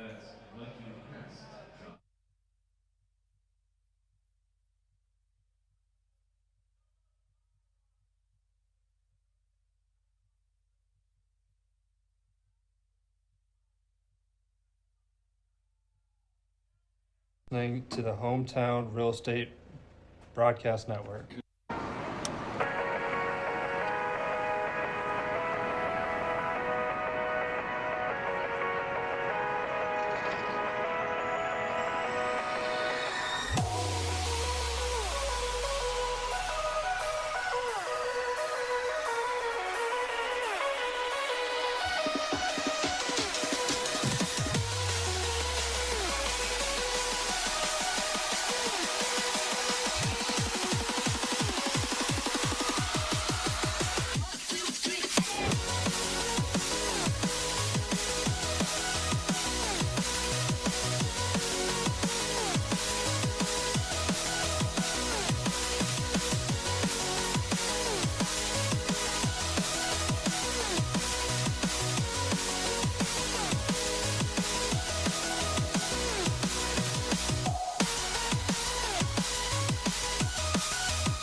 Top of the 7th inning, Blue Crabs on top by 1. They'll send 2, 3, and 4 to the plate. The first pitch popped up, foul back behind home plate against the left-handed pitcher,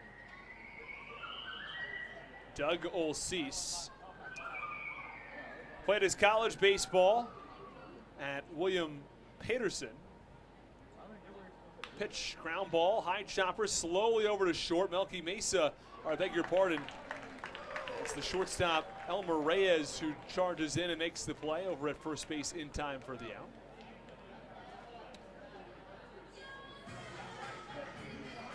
One away in the top of the 7th inning for Braxton Lee.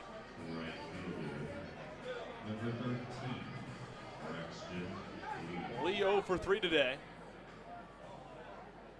Grounded into a fielder's choice. He flied to center and struck out. The offense for both teams very quiet since that 3rd inning. Pitch low and the count 1-0. 8:25 in the afternoon, in the evening, I should say. In the 7th inning. The pitch up and in. The count 2-0.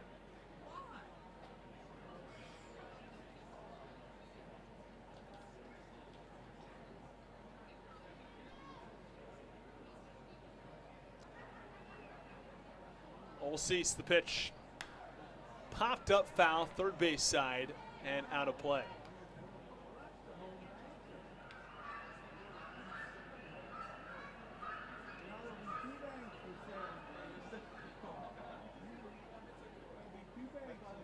Braxton Lee will be followed by Joe DeLuca, hitting from the right side against the left-handed pitcher.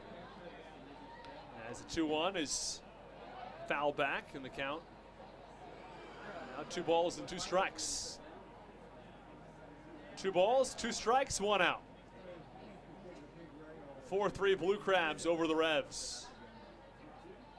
The pitch is low. The count 3 balls and 2 strikes in the dirt, effectively blocked by Lenin Rodriguez.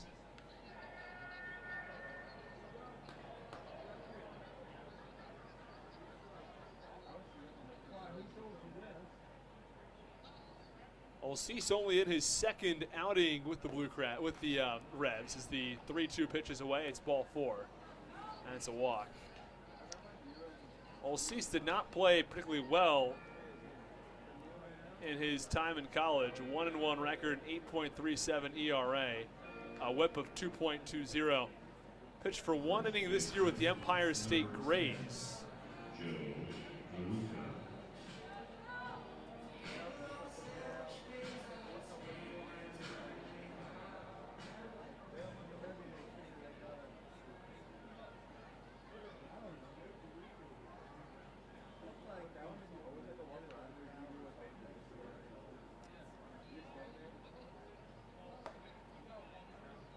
And the pitch, that's low.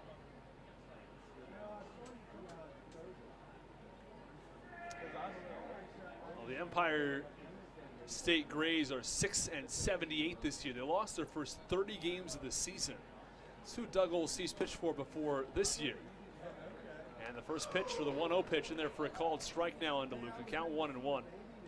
It is sometimes hard to understand why certain pitchers are on these rosters, like Doug Olsees, who, nothing against Olsees, but pitched for the worst team in the Frontier League for only 1 inning and now picked up here in York. 1-1 pitch is dribbled foul, third base side. Not have a particularly good collegiate career either. But who knows, it's possible he comes out here and dominates. We're always looking to see.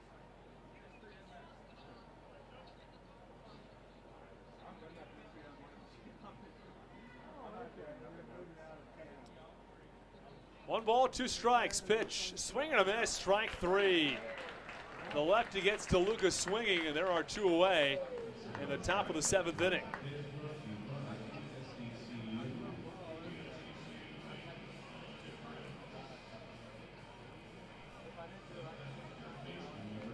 Olsees not throwing all that hard. Fastball in the low to mid 80s.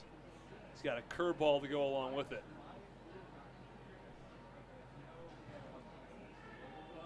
Sometimes a crafty lefty can get the job done. First pitch to Alex Crosby, a called strike, and the count 0-1.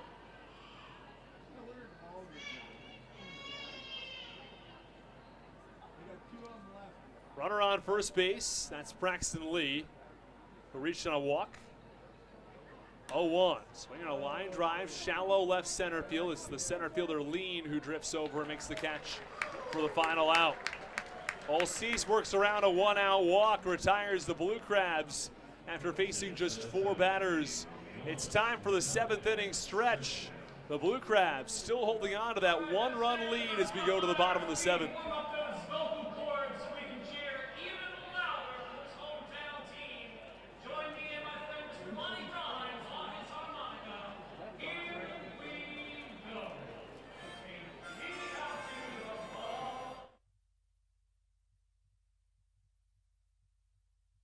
This is Ian Yetzko, and you're listening to the Hometown Real Estate Broadcast Network. Are you in the market for a new roof? Well, give William Richmond Inc. a call and get serviced by Southern Maryland's premier roofing contractor. Locally owned and operated, William Richmond Inc. is licensed, bonded, and insured, and has a 5-star rating on HomeAdvisor. They care about their work almost as much as they care about your home.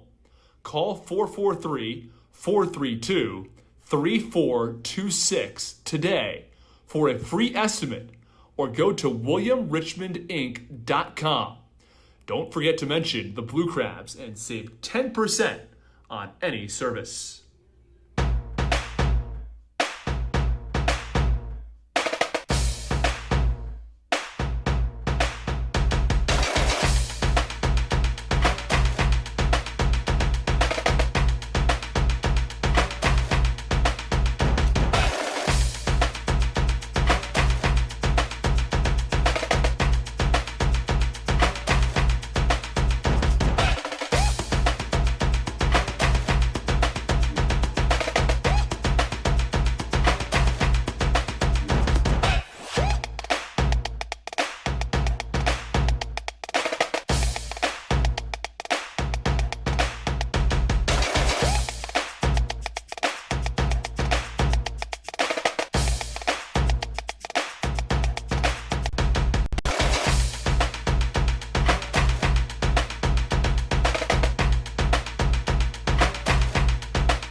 On the first pitch to Troy Stokes Jr., a little bit low, and the count 1 ball and no strikes.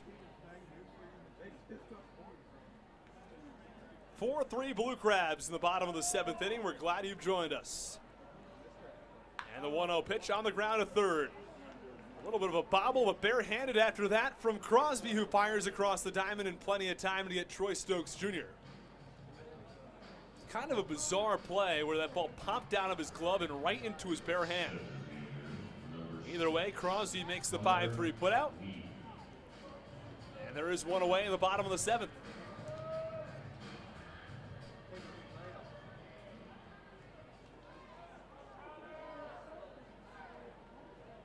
No action in the Blue Crabs bullpen right now. Stan Clyburn, a manager who typically will wait before the pitcher is starting to at least exhibit signs that he's struggling a little bit before going and making that move to the bullpen. He's pitching well, why take him out? That's sort of the idea. 1-0 pitch upstairs, count 2-0. On Connor Lean, who runs very well. Lean 0 for 2. He has come home and scored a run, though. 2-0 pitch. Close, just off the outside corner, count 3-0. Numbers so far on Eddie Butler this evening.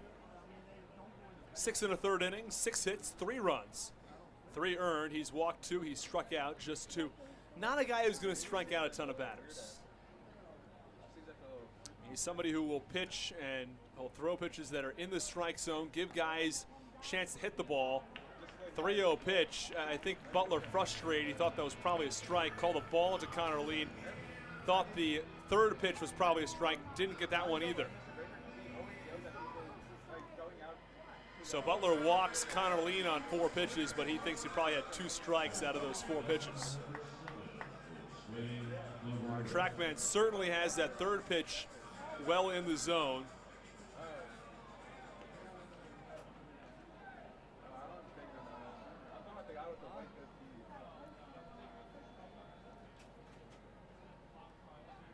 Toss over to first base to check on the runner,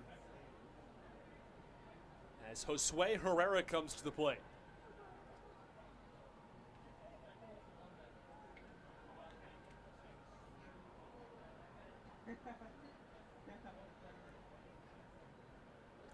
And the first pitch popped up, foul behind home plate, gets into the seats. And the count 0-1. No action in the bullpen yet for the Blue Crabs. There is action in the Revs pen, as Carlos Ventura is warming up 0-1 with a 2.18 ERA.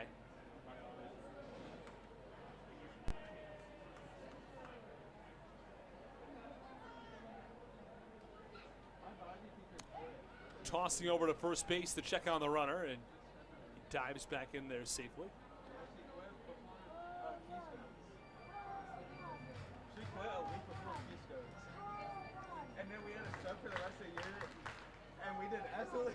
Count no balls and 1 strike, 1 away.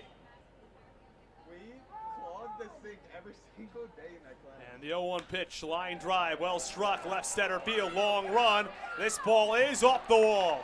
Sundberg slips and falls. Collier's gonna have to pick it up. He fires in, scoring all the way from first base. It's Connor Lane, an RBI double, and this ball game's tied at 4 in the 7th.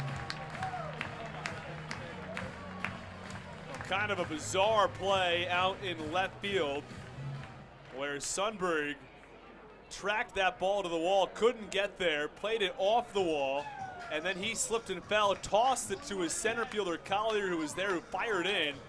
The time he got there, though, it had already scored a run. And it's the first hit that Butler has allowed since the 4th inning, but it's a big one. It ties the game. Here is Lenin Rodriguez. Butler steps off to look back at the runner at second, Josue Herrera.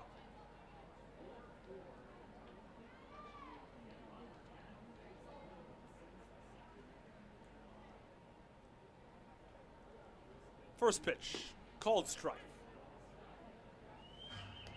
Clips the outside corner against Lenin Rodriguez. Well, the Blue Crabs will have work to do yet again in the 8th. Both offenses have been virtually silent since the 3rd inning, but big run here in the bottom of the 7th. And now there is action in the Blue Crabs bullpen. Unable to see who it is right now, but I'd have to, if I had to venture a guess, might be Nick Wells.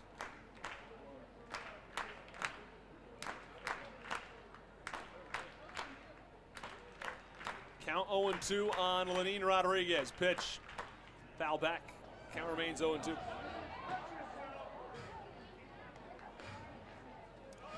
Blue Crabs 4, Revs 4. Bottom of the 7th inning. It's actually James Dykstra, we just get word, who's warming up in the Blue Crabs bullpen. Dykstra's looked really good so far for the Blue Crabs. So we may see the Blue Crabs go to him in the 7th. Pitch, top foul again behind home plate. Wouldn't be stunned to see the Blue Crabs go to him in the 8th instead of Patrick Baker, who's had some ups and downs recently. And then the question of, is Latos available tonight? Because if Latos is available, then the Blue Crabs go to Briseño in the 8th. So a whole bunch of different variables as to who's available, who's not available, who the Blue Crabs, the manager Stan Clyburn, will go to. Well, Butler can get himself out of this jam. They might stick with Butler through the end of the 7th before going to the pen in the 8th. Pitch in the dirt. Falsetti gets to it quickly and holds the runner, Lenin or Josue Herrera, at second base. Count 2-2.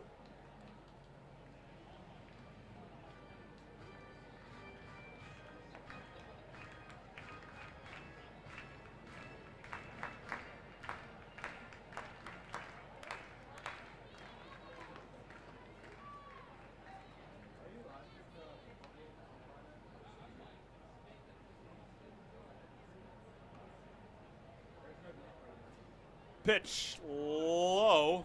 Count 3-2. Or beg your pardon, 2-2 now. 2 balls, 2 strikes, 1 out. Tie ball game. The line scores for both teams the same. 4 runs, 7 hits, no errors.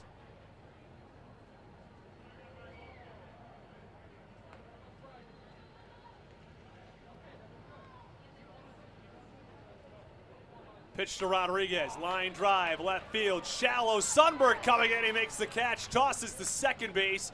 Yetzko there, they're going to double off Josue Herrera to end the inning. Well, Herrera ties the game with an RBI double. He makes a base running mistake, and the Blue Crabs double him off at second base to end the bottom of the 7th inning. This ball game tied at 4 as we go to the top of the 8th in the Hometown Real Estate Broadcast Network.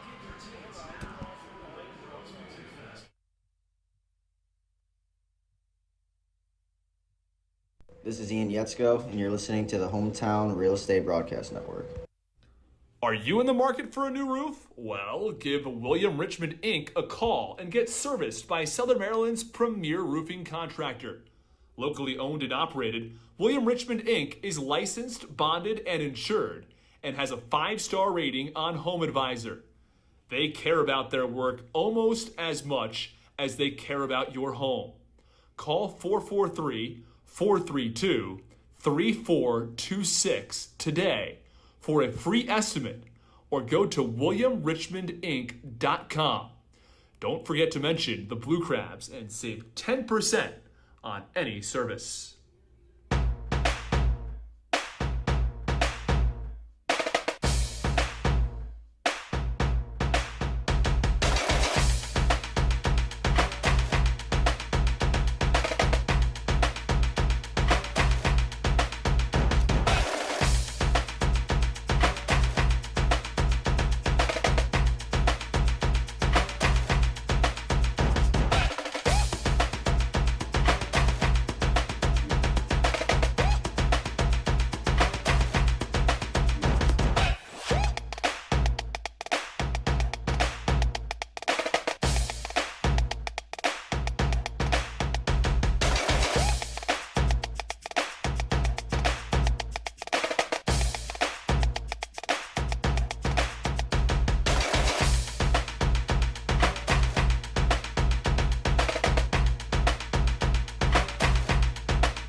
Top of the 8th inning, and the Blue Crabs and the Revs are level at 4.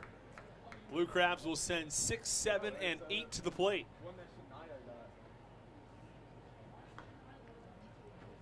More action in the Blue Crabs bullpen as the first pitch is away for ball 1. Joe DeLuca, the first baseman, is doing the bullpen catching for now.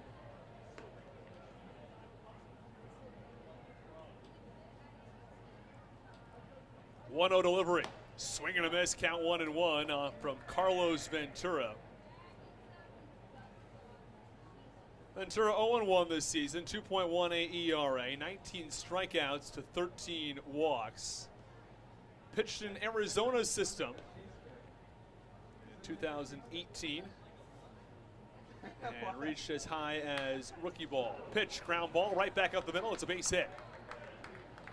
Zach Collier singles, and there's runner on first with nobody out.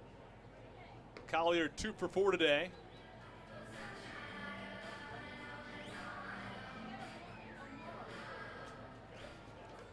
Well, it's a big hit for the Blue Crabs, getting the leadoff man on the top of the 8th inning.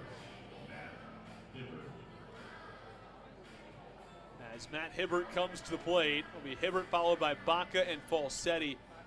Wouldn't be stunned if the Blue Crabs go away from Falsetti here in the 8th, if the opportunity presents itself. Baca shows bunt, he pulls back, and the count 1-0. The question is who's available off the Blue Crabs bench, though.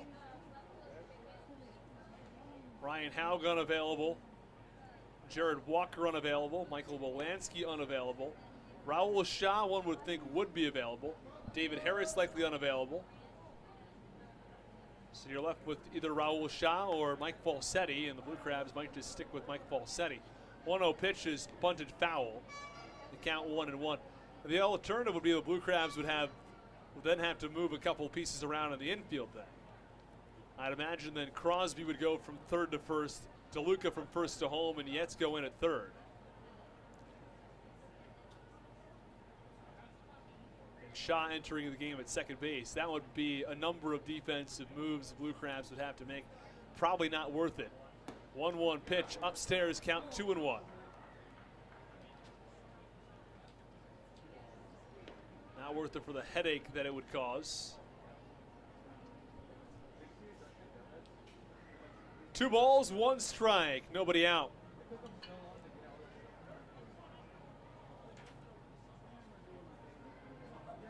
Carlos Ventura.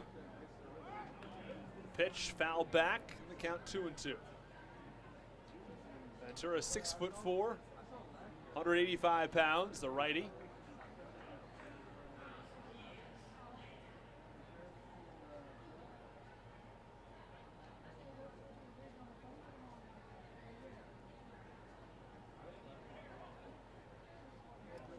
Hibbert digs that back foot into the righty batter's box.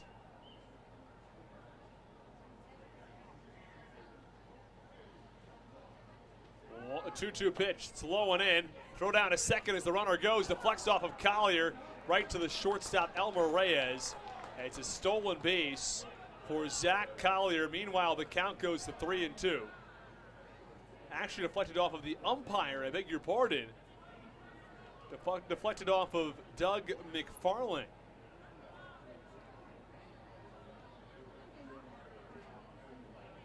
And he said, hey, that's on me. And so the whole situation figured out.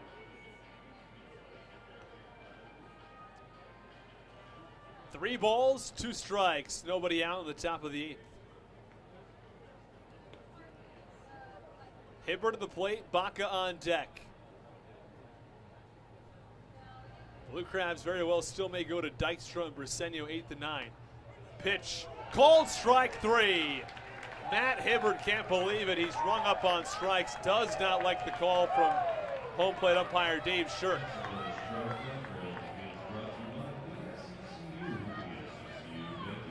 The Blue Crabs are very short-handed in the field, so they really don't have many options to whom they can go to. Hibbert called out on strikes at a pitch that he thought was a little bit high. Maybe a little inside as well. Otherwise, Hibbert would be on first base to be first and second, nobody out. Instead, runner on second, 1 out. Baca came through on Friday night. 2 RBI double to tie the game, and a sacrifice fly in the bottom of the 9th to win the game for the Blue Crabs. First pitch called strike. That's the belt and the count 0-1. Now Baca's got another opportunity with a runner on second and 1 out. Does he have an opportunity to give the Blue Crabs a 1-run lead in the 8th? If not, Falsetti on deck. Runner goes. Throw down to third base. It's a good one, but it's not in time. Pitch was outside. And Collier swipes second. He swipes third. There is a runner on third base now with 1 out. As the Blue Crabs bats haven't come through, but Zach Collier has come through on the base paths. He had 2 stolen bases on the season coming into this ballgame. He has 2 stolen bases in this inning. And now the infield moves in. Runner on third base, 1 out in the 8th. A sacrifice fly should give the Blue Crabs the lead. Ground ball toward the middle, possible. We'd have to see what would happen from there. Infield in over at third base, Herrera, feet on the grass. Shortstop Elmer Reyes, a few feet back from the grass. Second base, Perez. is right there, as is at first base. Pitch, swing and a miss. Baca waves and misses at a pitch a little bit out of the zone, and the count 1-2.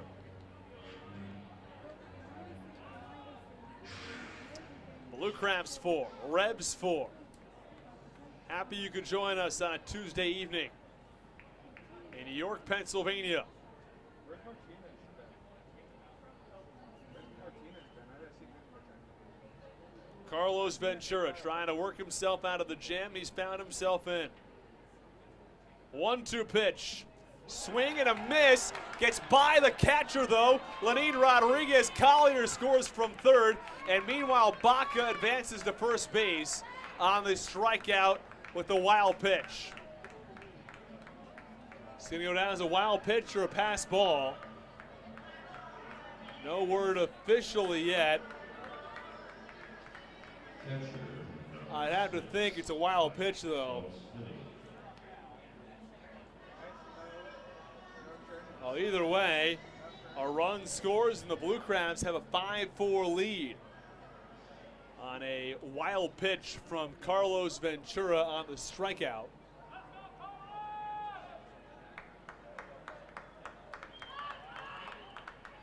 Just one out.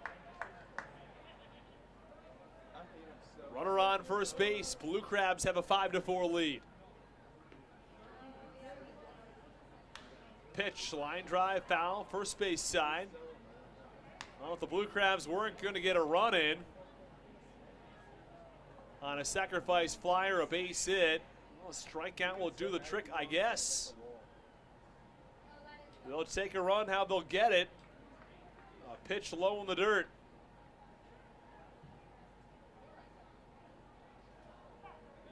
Couple of stolen bases proved costly.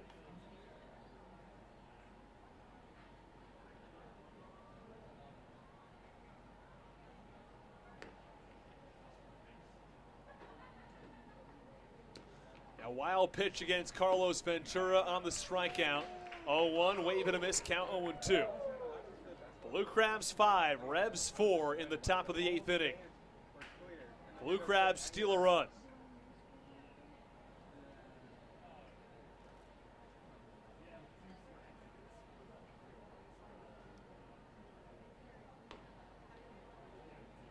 And the 0-2.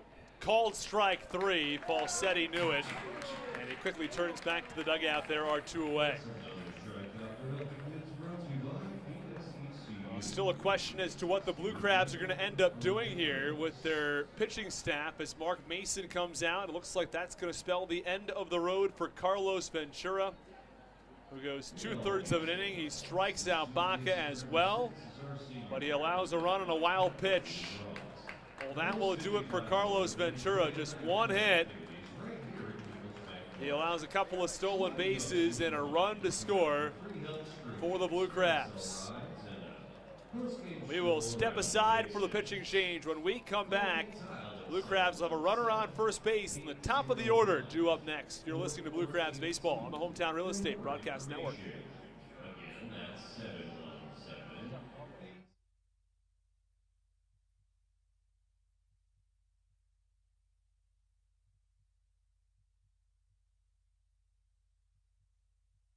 This is Michael Baca, and you're listening to the Hometown Real Estate Broadcast Network.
Top of the 8th inning, Blue Crabs already have a run, and they have a 5-4 lead as Tucker, the lefty, enters. The first pitch, swing and a miss, and the count 0-1 on Jack Sundberg.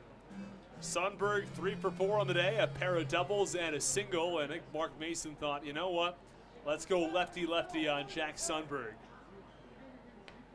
Try to get the final out.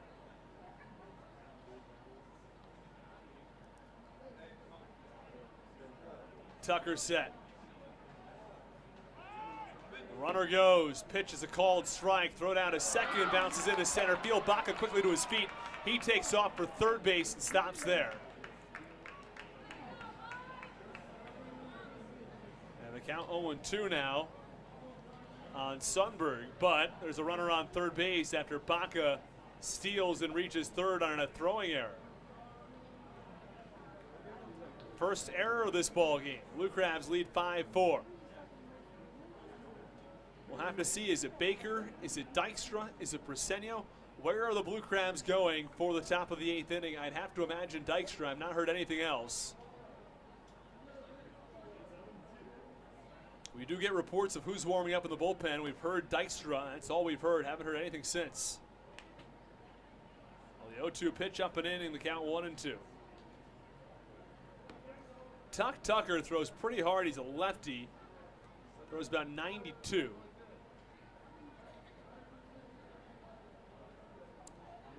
Most recently played NAIA baseball at Georgia Gwinnett.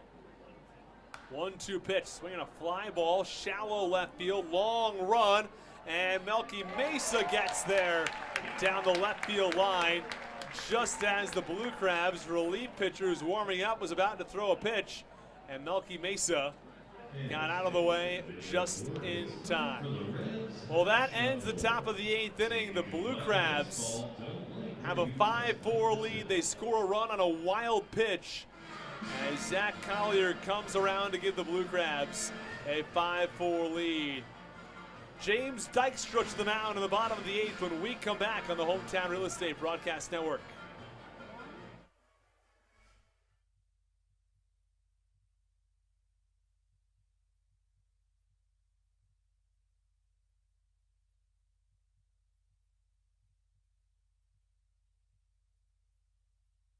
This is Ryan Haug, and you're listening to the Hometown Real Estate Broadcast Network.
Bottom of the 8th inning, and we go back to the top of the York Revolution starting lineup as JC Encarnacion to the plate.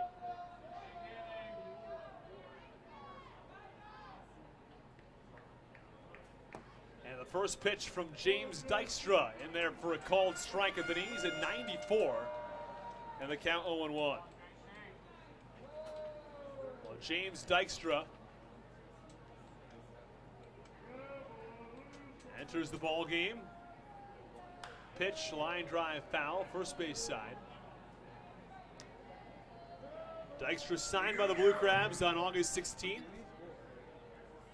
Adding significant depth to that bullpen, and he's someone who could really establish himself as a 7th or 8th inning guy to pair with Baker down the stretch and work with Briseño and the rest of this bullpen.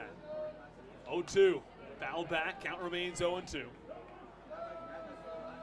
We'll give you a little more information on Dykstra in a moment, but first it's 1, 2, and 3 in the lineup. Encarnacion followed by Reyes and Mesa. Let's give you the final line on Eddie Butler as well.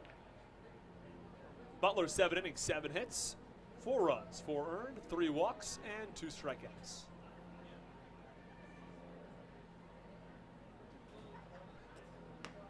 And the 0-2 pitch, that's away. Count 1 and 2.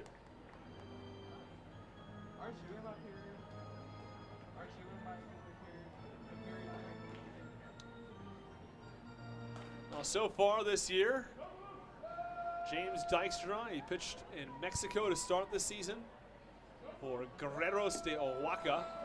As the 1-2 pitch, swinging a miss, strike 3, breaking ball low and out of the zone. He gets Encarnacion to bite, and they're 1 away.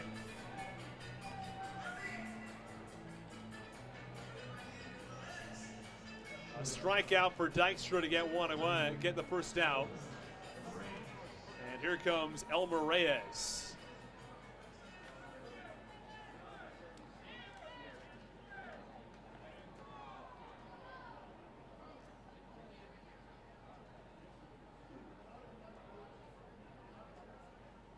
And the first pitch to Reyes, called strike.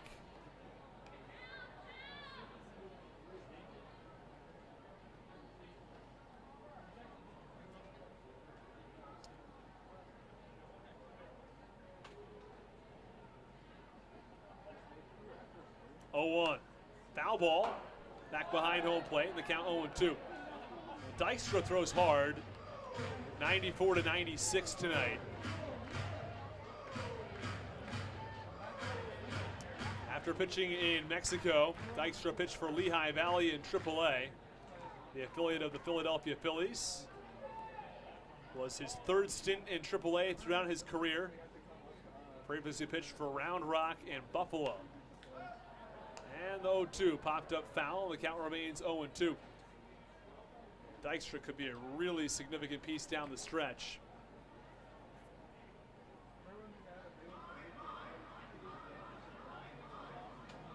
And based on the fact that Briseño is not pitching here in the 8th, it leads you to believe that Latos probably isn't available for the 9th. The Blue Crabs will probably go into Briseño's direction. I'd be very surprised if we didn't see Briseño in the 9th. 0-2. Low in the dirt, nicely blocked by Mike Falsetti, because otherwise I think we'd see Briseño right now.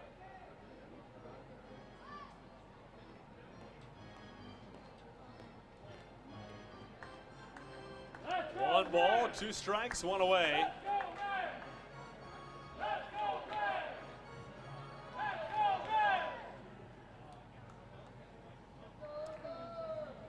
James Dykstra taking over for Eddie Butler here in the 8th. The pitch, top foul, third base side. Count remains 1-2.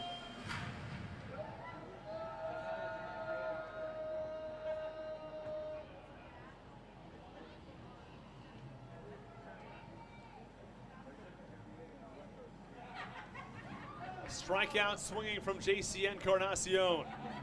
Count 1-2 now on Elmer Reyes. The 7th pitch of the at-bat. Line foul yet again.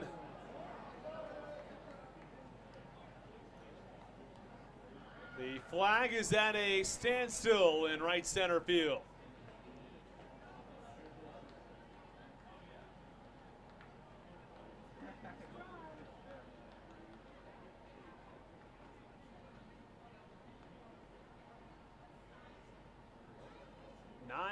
.04 p.m. on the East Coast.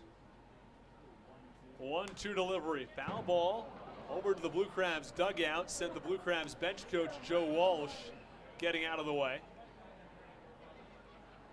There's some teams that have netting over the dugout for fans. Not every team has it, but a lot do. They don't have it here. They don't have it in Southern Maryland. But no team has netting in the dugout aside from the railing area.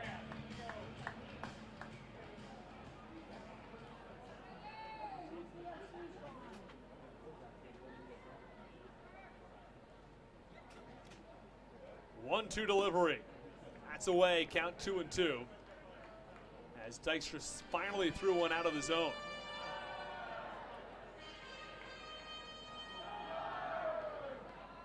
Wes Mumper guessed the answer to our trivia question, which we're going to get to in just one moment. 2-2 pitch up and away.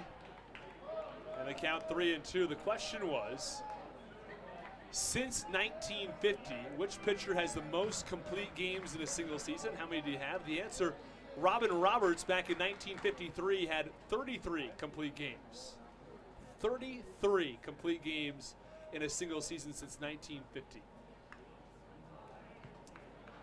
3-2 pitch, spoiled back behind home plate.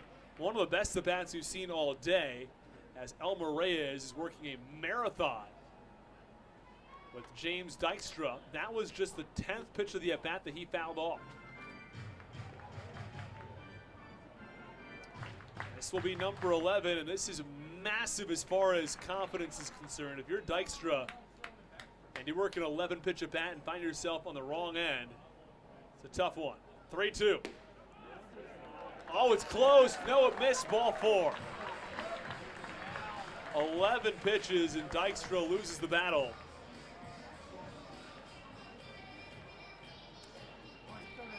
Runner on first base, 1 out. On the Hometown Real Estate Broadcast Network, we're glad everybody's joined us here in the bottom of the 8th inning.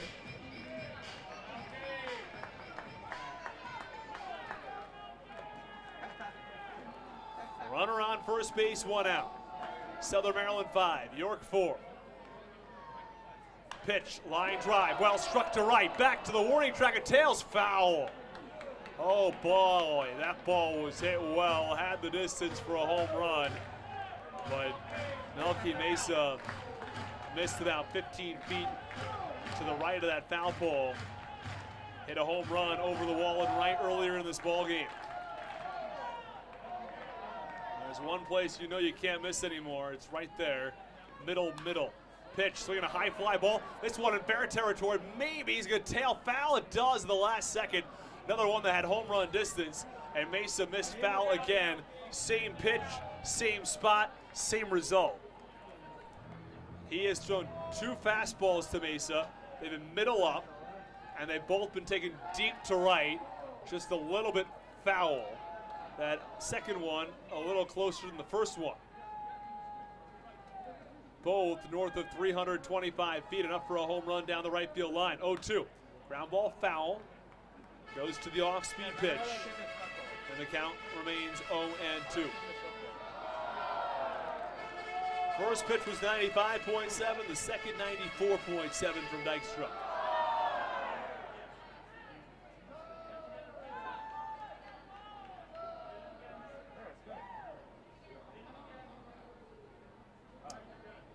Two count on Melky Mesa.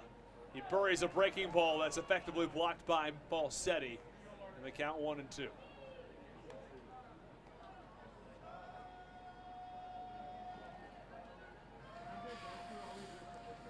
Melky Mesa at the plate now. Nelly Rodriguez on deck. 5-4 Blue Crabs in the bottom of the 8th inning. Encarnacion got things started. He struck out. Elmer Reyes walked on an 11-pitch at bat. Now the pitch, ground ball, foul yet again. And if Dykstra was looking for a quick inning, he has not found one. 11 pitches to Reyes. This is the 6th pitch upcoming to Melky Mesa.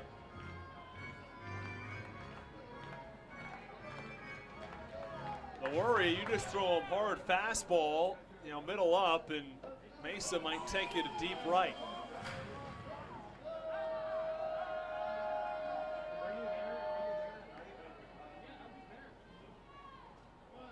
Runner on first base, that's Elmer Reyes. No action in the Blue Crabs bullpen.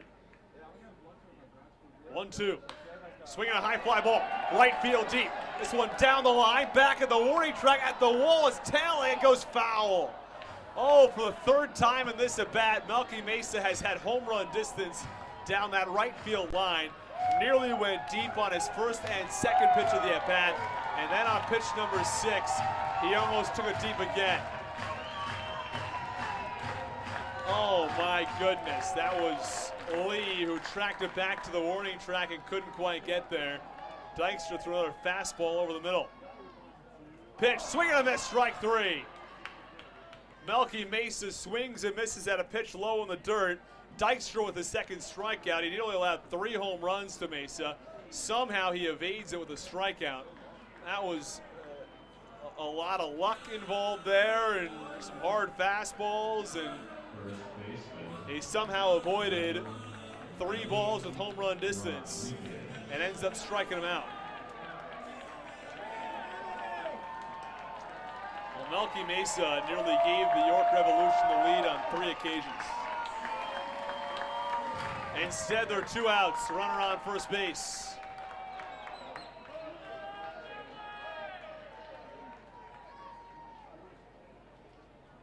First pitch, upstairs, count 1-0. That was the 24th pitch of the inning from James Dykstra.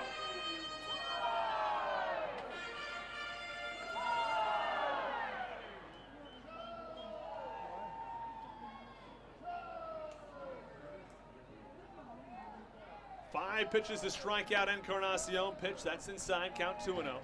11 pitches on the walk to Reyes. 7 pitches on the strikeout to Melky Mesa. If you're keeping track at home, that's 23 pitches. And the count 2-0 now on Nelly Rodriguez.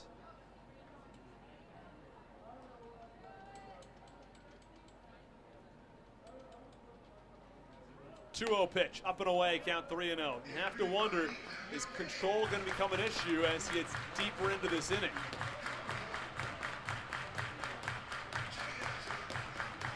Especially with that short porch in right field, you always have to be a little bit tentative.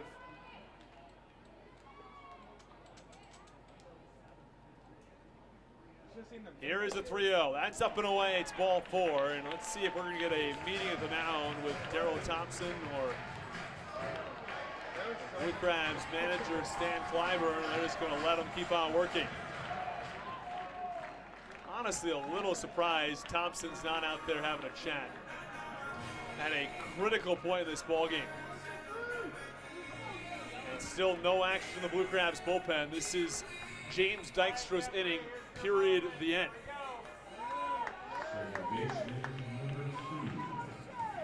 Jeffrey Perez, after a couple of walks. Tying run in scoring position. Go ahead run for York at first base. Jeffrey Perez at the plate. 0 for 3 today. Dykstra first pitch. Foul ball, third base side, count 0-1.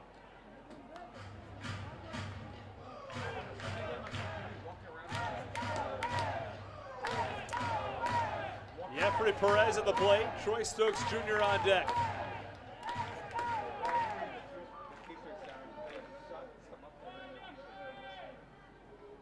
Dykstra set.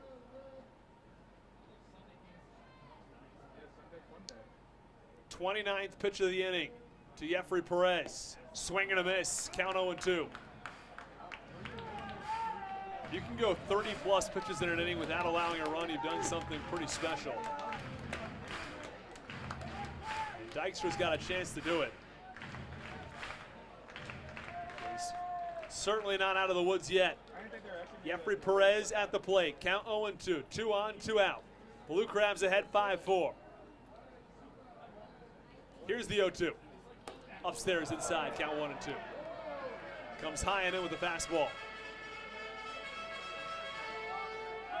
Finds Jeffrey Perez dodging his head out of the way. 95-mile-an-hour sinker.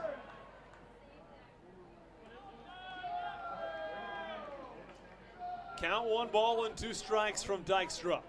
Here's the pitch. Swing and a miss, strike 3. Dykstra goes outside. He powers a fastball by him. at 95 for the strikeout to end the bottom of the 8th. Dykstra works himself into trouble. He works himself out of trouble with a trio of strikeouts to end the bottom of the 8th inning. The Blue Crabs have a 5-4 lead over the Revs. We go to the top of the 9th when we come back on the Hometown Real Estate Broadcast Network.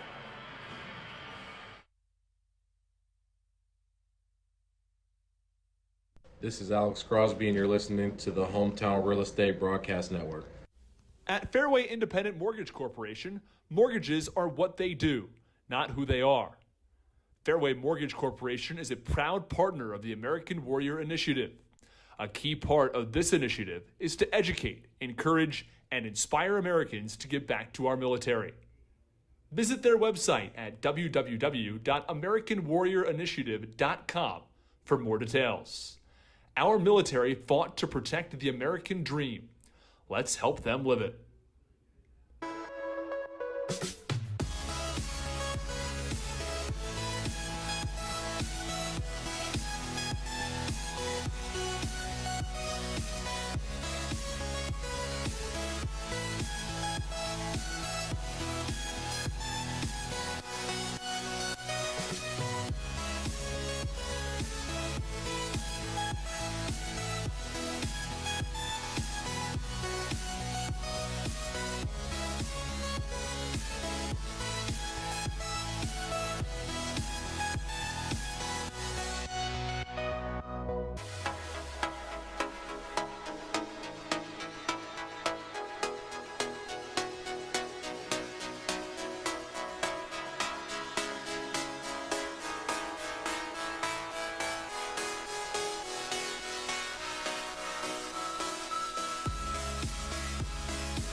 Top of the 9th inning from Regency Furniture Stadium. 5-4 Blue Crabs. 2, 3, and 4 in the order to come to the plate against Tucker. First pitch popped up foul behind home plate from Ian Yetzko. It's going to get into the seats in the count 0-1.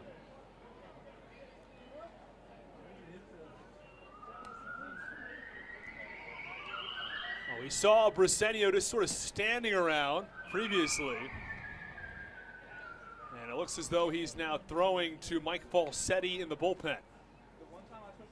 Falsetti, the Blue Crabs catcher, will not come to the plate till the end of the inning. So that's why he is doing the bullpen catching for now. Pitch, swing and a miss, strike 2. And Yetzko swings and misses at a high fastball. 0 for 4 today.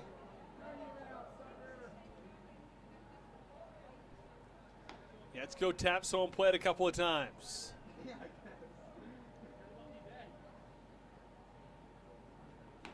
Tucker, the 0-2. Upstairs, count 1 and 2. 1 ball, 2 strikes on Ian Yetzko. Tucker recorded the final out in the 8th inning. Meanwhile, the Blue Crabs are warming up Endris Briseño. 1-2. Swinging a foul ball back behind home plate. Count remains 1 and 2. I think that was the expectation coming in. That the Blue Crabs would probably go a different direction after some of the struggles Patrick Baker has had recently in the 8th. And with Matt Latos sort of not 100% ready to go. He looked pretty good in his last outing. 1-2. Looked close. That one a little low, I guess. In the count 2 and 2. With Latos not available today, and then the Blue Crabs going Dykstra in the 8th, well, it only makes sense that they're going to go with Briseño for the 9th. Blue Crabs with a 1-run lead. 2-2 pitch popped up foul, first base side. Count remains 2 and 2. 2 balls, 2 strikes, nobody out in the top of the 9th inning.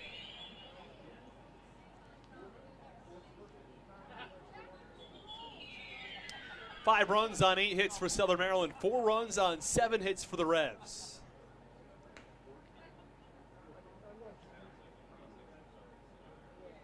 Two. Looked pretty close as well. I guess it missed a little in, and the count 3 balls and 2 strikes.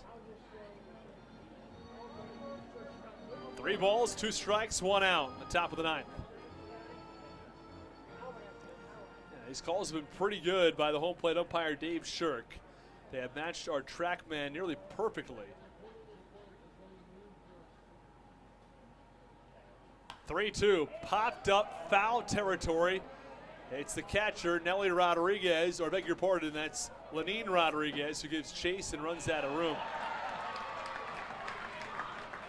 It is pretty interesting that they've got Nelly Rodriguez, they've got Lenine Rodriguez, and Nelly and Lenine have all of the same letters. You know, swap the L and the N in Lenine, and you get Nelly.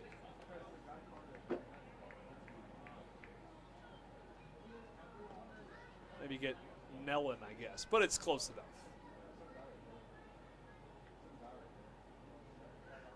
Pitch to Yetzko, foul back, and the count remains 3-2.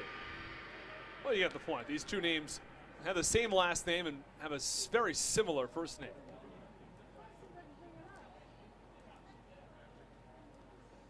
Top of the 9th inning, Yetzko at the plate. He'll be followed by Braxton Lee and Joe DeLuca. 10th pitch of the at-bat to Yetzko. Swinging a ground ball foul over toward the dugout. That was pitch number 10. Ian Yetzko working a very deep at-bat.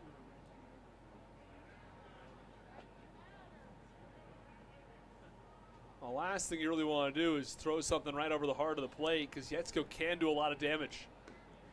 We've seen him rope balls to deep left. We've also seen him go the other way. He's got very good power. Gap-to-gap power. Home run power, pitch, ground ball up the middle for a base hit. Well, it took 11 pitches, and Yetzko's got himself a base hit here in the top of the 9th inning. Not only does he work Tucker, but he gets a base hit out of it as well. And Braxton Lee will come to the plate. A 1-for-5 day for Ian Yetzko.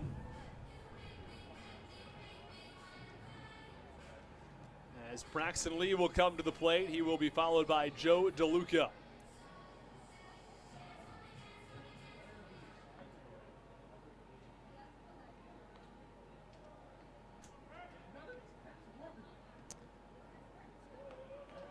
Tucker, first pitch to Braxton Lee, upstairs, count 1-0. Lee 0 for 3, he did walk his last time up. At this point, the Blue Crabs trying to get a little bit of run support for Andres Briseño, who's been very consistent, but never hurts to give him a little bit extra run support. 1-0 pitch, called strike, count 1-1. His last time out, that's when he did allow that earned run. His first earned run since June 9th. It's been more than 2 months, 70 days in fact. What an inning, allowed an earned run, 2 hits, struck out 1, but looking to avoid that as the 1-1 pitch is away, count 2-1. 2 balls, 1 strike. Runner on first base, a 1-run lead for the Blue Crabs. Tucker the 2-1.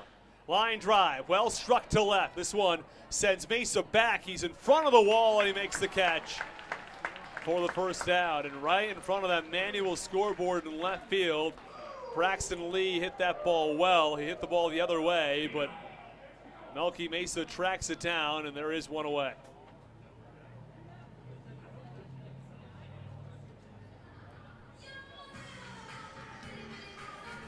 Brett DeGuss also warming up for the York Revolution in case Tucker is either thrown too many pitches or runs himself into further trouble here in the top of the 9th. 1 out, 1 on. 5-4 Blue Crabs for Joe DeLuca, who homered from the left side of the plate. First pitch, ground ball. This one over to third, hit sharply, could be two. On to second for one, back on to first, a double play. Around the horn, 5, 4, 3, double play. Herrera to Perez to Rodriguez to end things in the top of the ninth. Well, now it's time for Andres Briseño, looking to turn the page after allowing a run his last time out. Blue Crabs up 5-4. We go to the bottom of the ninth when we come back on the Hometown Real Estate Broadcast Network.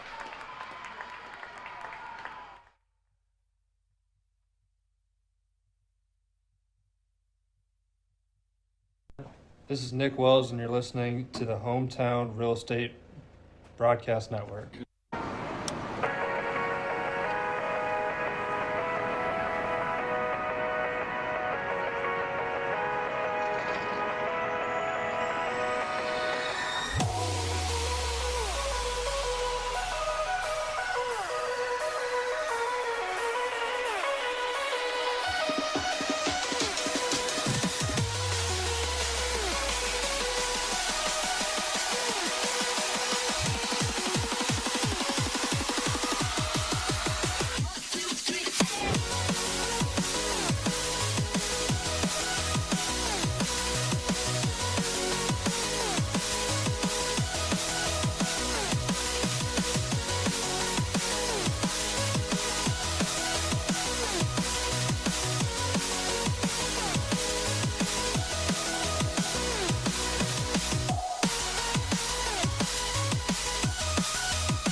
We go to the bottom of the ninth inning. Andres Briseño enters for Southern Maryland, trying to pick up the save and pick up the win in the opening game against the York Revolution. He'll face Troy Stokes Jr., followed by Connor Lean and Josue Herrera. That's 6, 7, and 8 in the York batting order. First pitch. Fastball fouled back in the count 0-1 from Andres Briseño. Fastball clocking in at 95.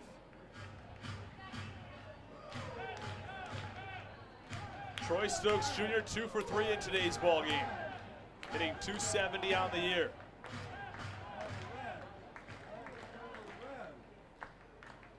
Singled in the second, singled in the fourth, and grounded out in the seventh. And the 0-1 pitch, slider, looked pretty close, maybe just missed. The count, 1 ball and 1 strike. 1-1. Oh, another slider. That one was really good. That one painted the black on the outside corner in the count. 1-2 now.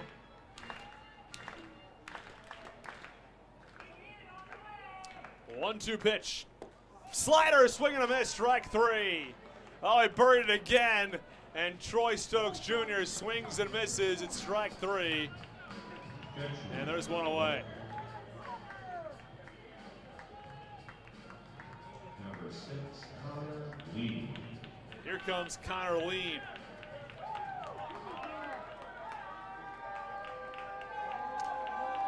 Connor Lean's got a ton of speed. Reached on a fielder's choice in the second, came around to score. Also reached on a walk in the seventh, scored there as well. First pitch a little bit inside and a fastball. I count 1-0.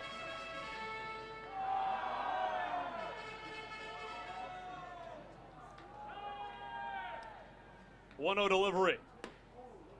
Fastball a little in. That one had some real heat on it.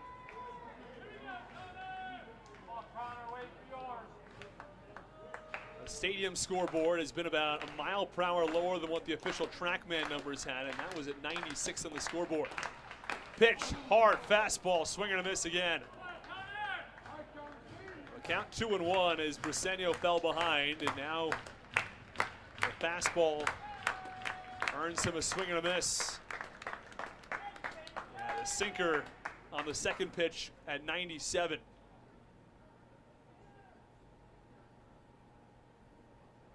Briseño the 2-1, swing and a miss. Oh, a beautiful slider, he buried it again. 2 balls, 2 strikes on Connor Lean.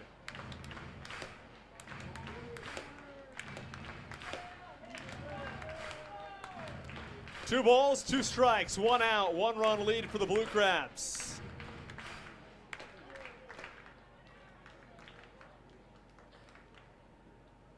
Briseño gets the sign from his catcher, Mike Falsetti. Here's the 2-2. Swing and a miss, strike 3, powered by him at 97. Back-to-back punch-outs for Endris Briseño in the bottom of the 9th. 97.5 on the TrackMan. It's about as hard as we've seen anything this season from Briseño. Really dial back to shove that one past Lean, the former Blue Crab. 2 up, 2 down, but it's Josue Herrera, who is 2 for 3. He singled in the second, he doubled in the 7th pitch. Swinging a high fly ball, left field. Certainly playable for Sundberg, who takes a couple steps in and makes the catch for the final out. Briseño throws 10 pitches. He gets a pair of strikeouts, picks up the save, and the Blue Crabs 5-4 victory in Game 1. Well, the Southern Maryland Blue Crabs end a losing streak that included back-to-back losses. They'd also lost 4 out of 5. Well, they come back and win Game 1 of this series against the York Revolution. It's honestly been a common theme as of late. Win the first game, they've lost the next 2 games in each of their last 2 series. They won Game 1 against Gastonia. They won Game 1 against Kentucky. They lost Games 2 and 3. Let's hope the Blue Crabs don't do the same thing with this series. Let's run you through the box score and some scoring plays today, and we'll send you on your way as the Southern Maryland Blue Crabs win today's game 5-4. Start with the pitchers. Eddie Butler, 7 innings, 7 hits, 4 runs, 4 earned, 3 walks. Just 2 strikeouts tonight and allowed 1 home run. James Dykstra from there. Inning of work, 2 walks and 3 strikeouts. And Endris Briseño, an inning of work. No walks, no hits, 2 strikeouts in the save. It's his 9th save of the year. Now up and down the Blue Crabs lineup, Jack Sundberg is 3 for 5 tonight. He was 3 for his first 3 with a single and 2 doubles. Drove in 2 runs. Ian Yetzko 1 for 5, had a single in the 9th. Braxton Lee 0 for 4, he did walk. Joe DeLuca was 1 for 4 tonight. He hit a home run to deep left center. Alex Crosby also 1 for 4 in tonight's ball game. He went back-to-back on back-to-back pitches with Joe DeLuca.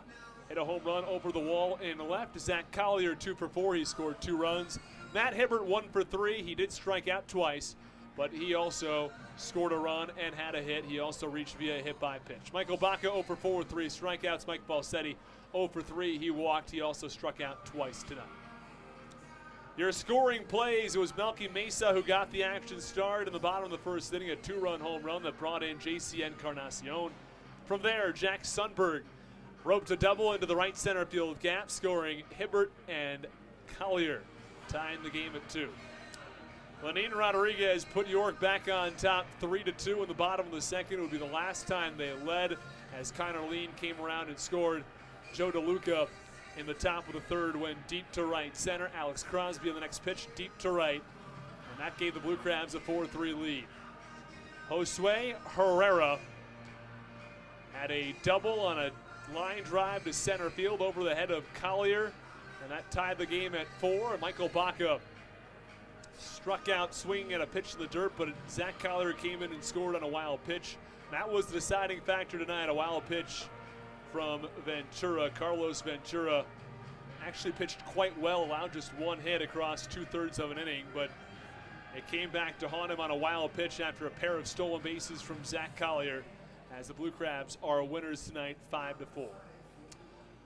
Well, that'll do it from us here on the Hometown Real Estate Broadcast Network. Tomorrow, pregame show at 6:20 p.m. The first pitch at 6:35 for Game 2 on Wednesday night against the York Revolution. Until then, so long. Have a terrific evening, and we finish, as always, with Let's Go Blue Crabs.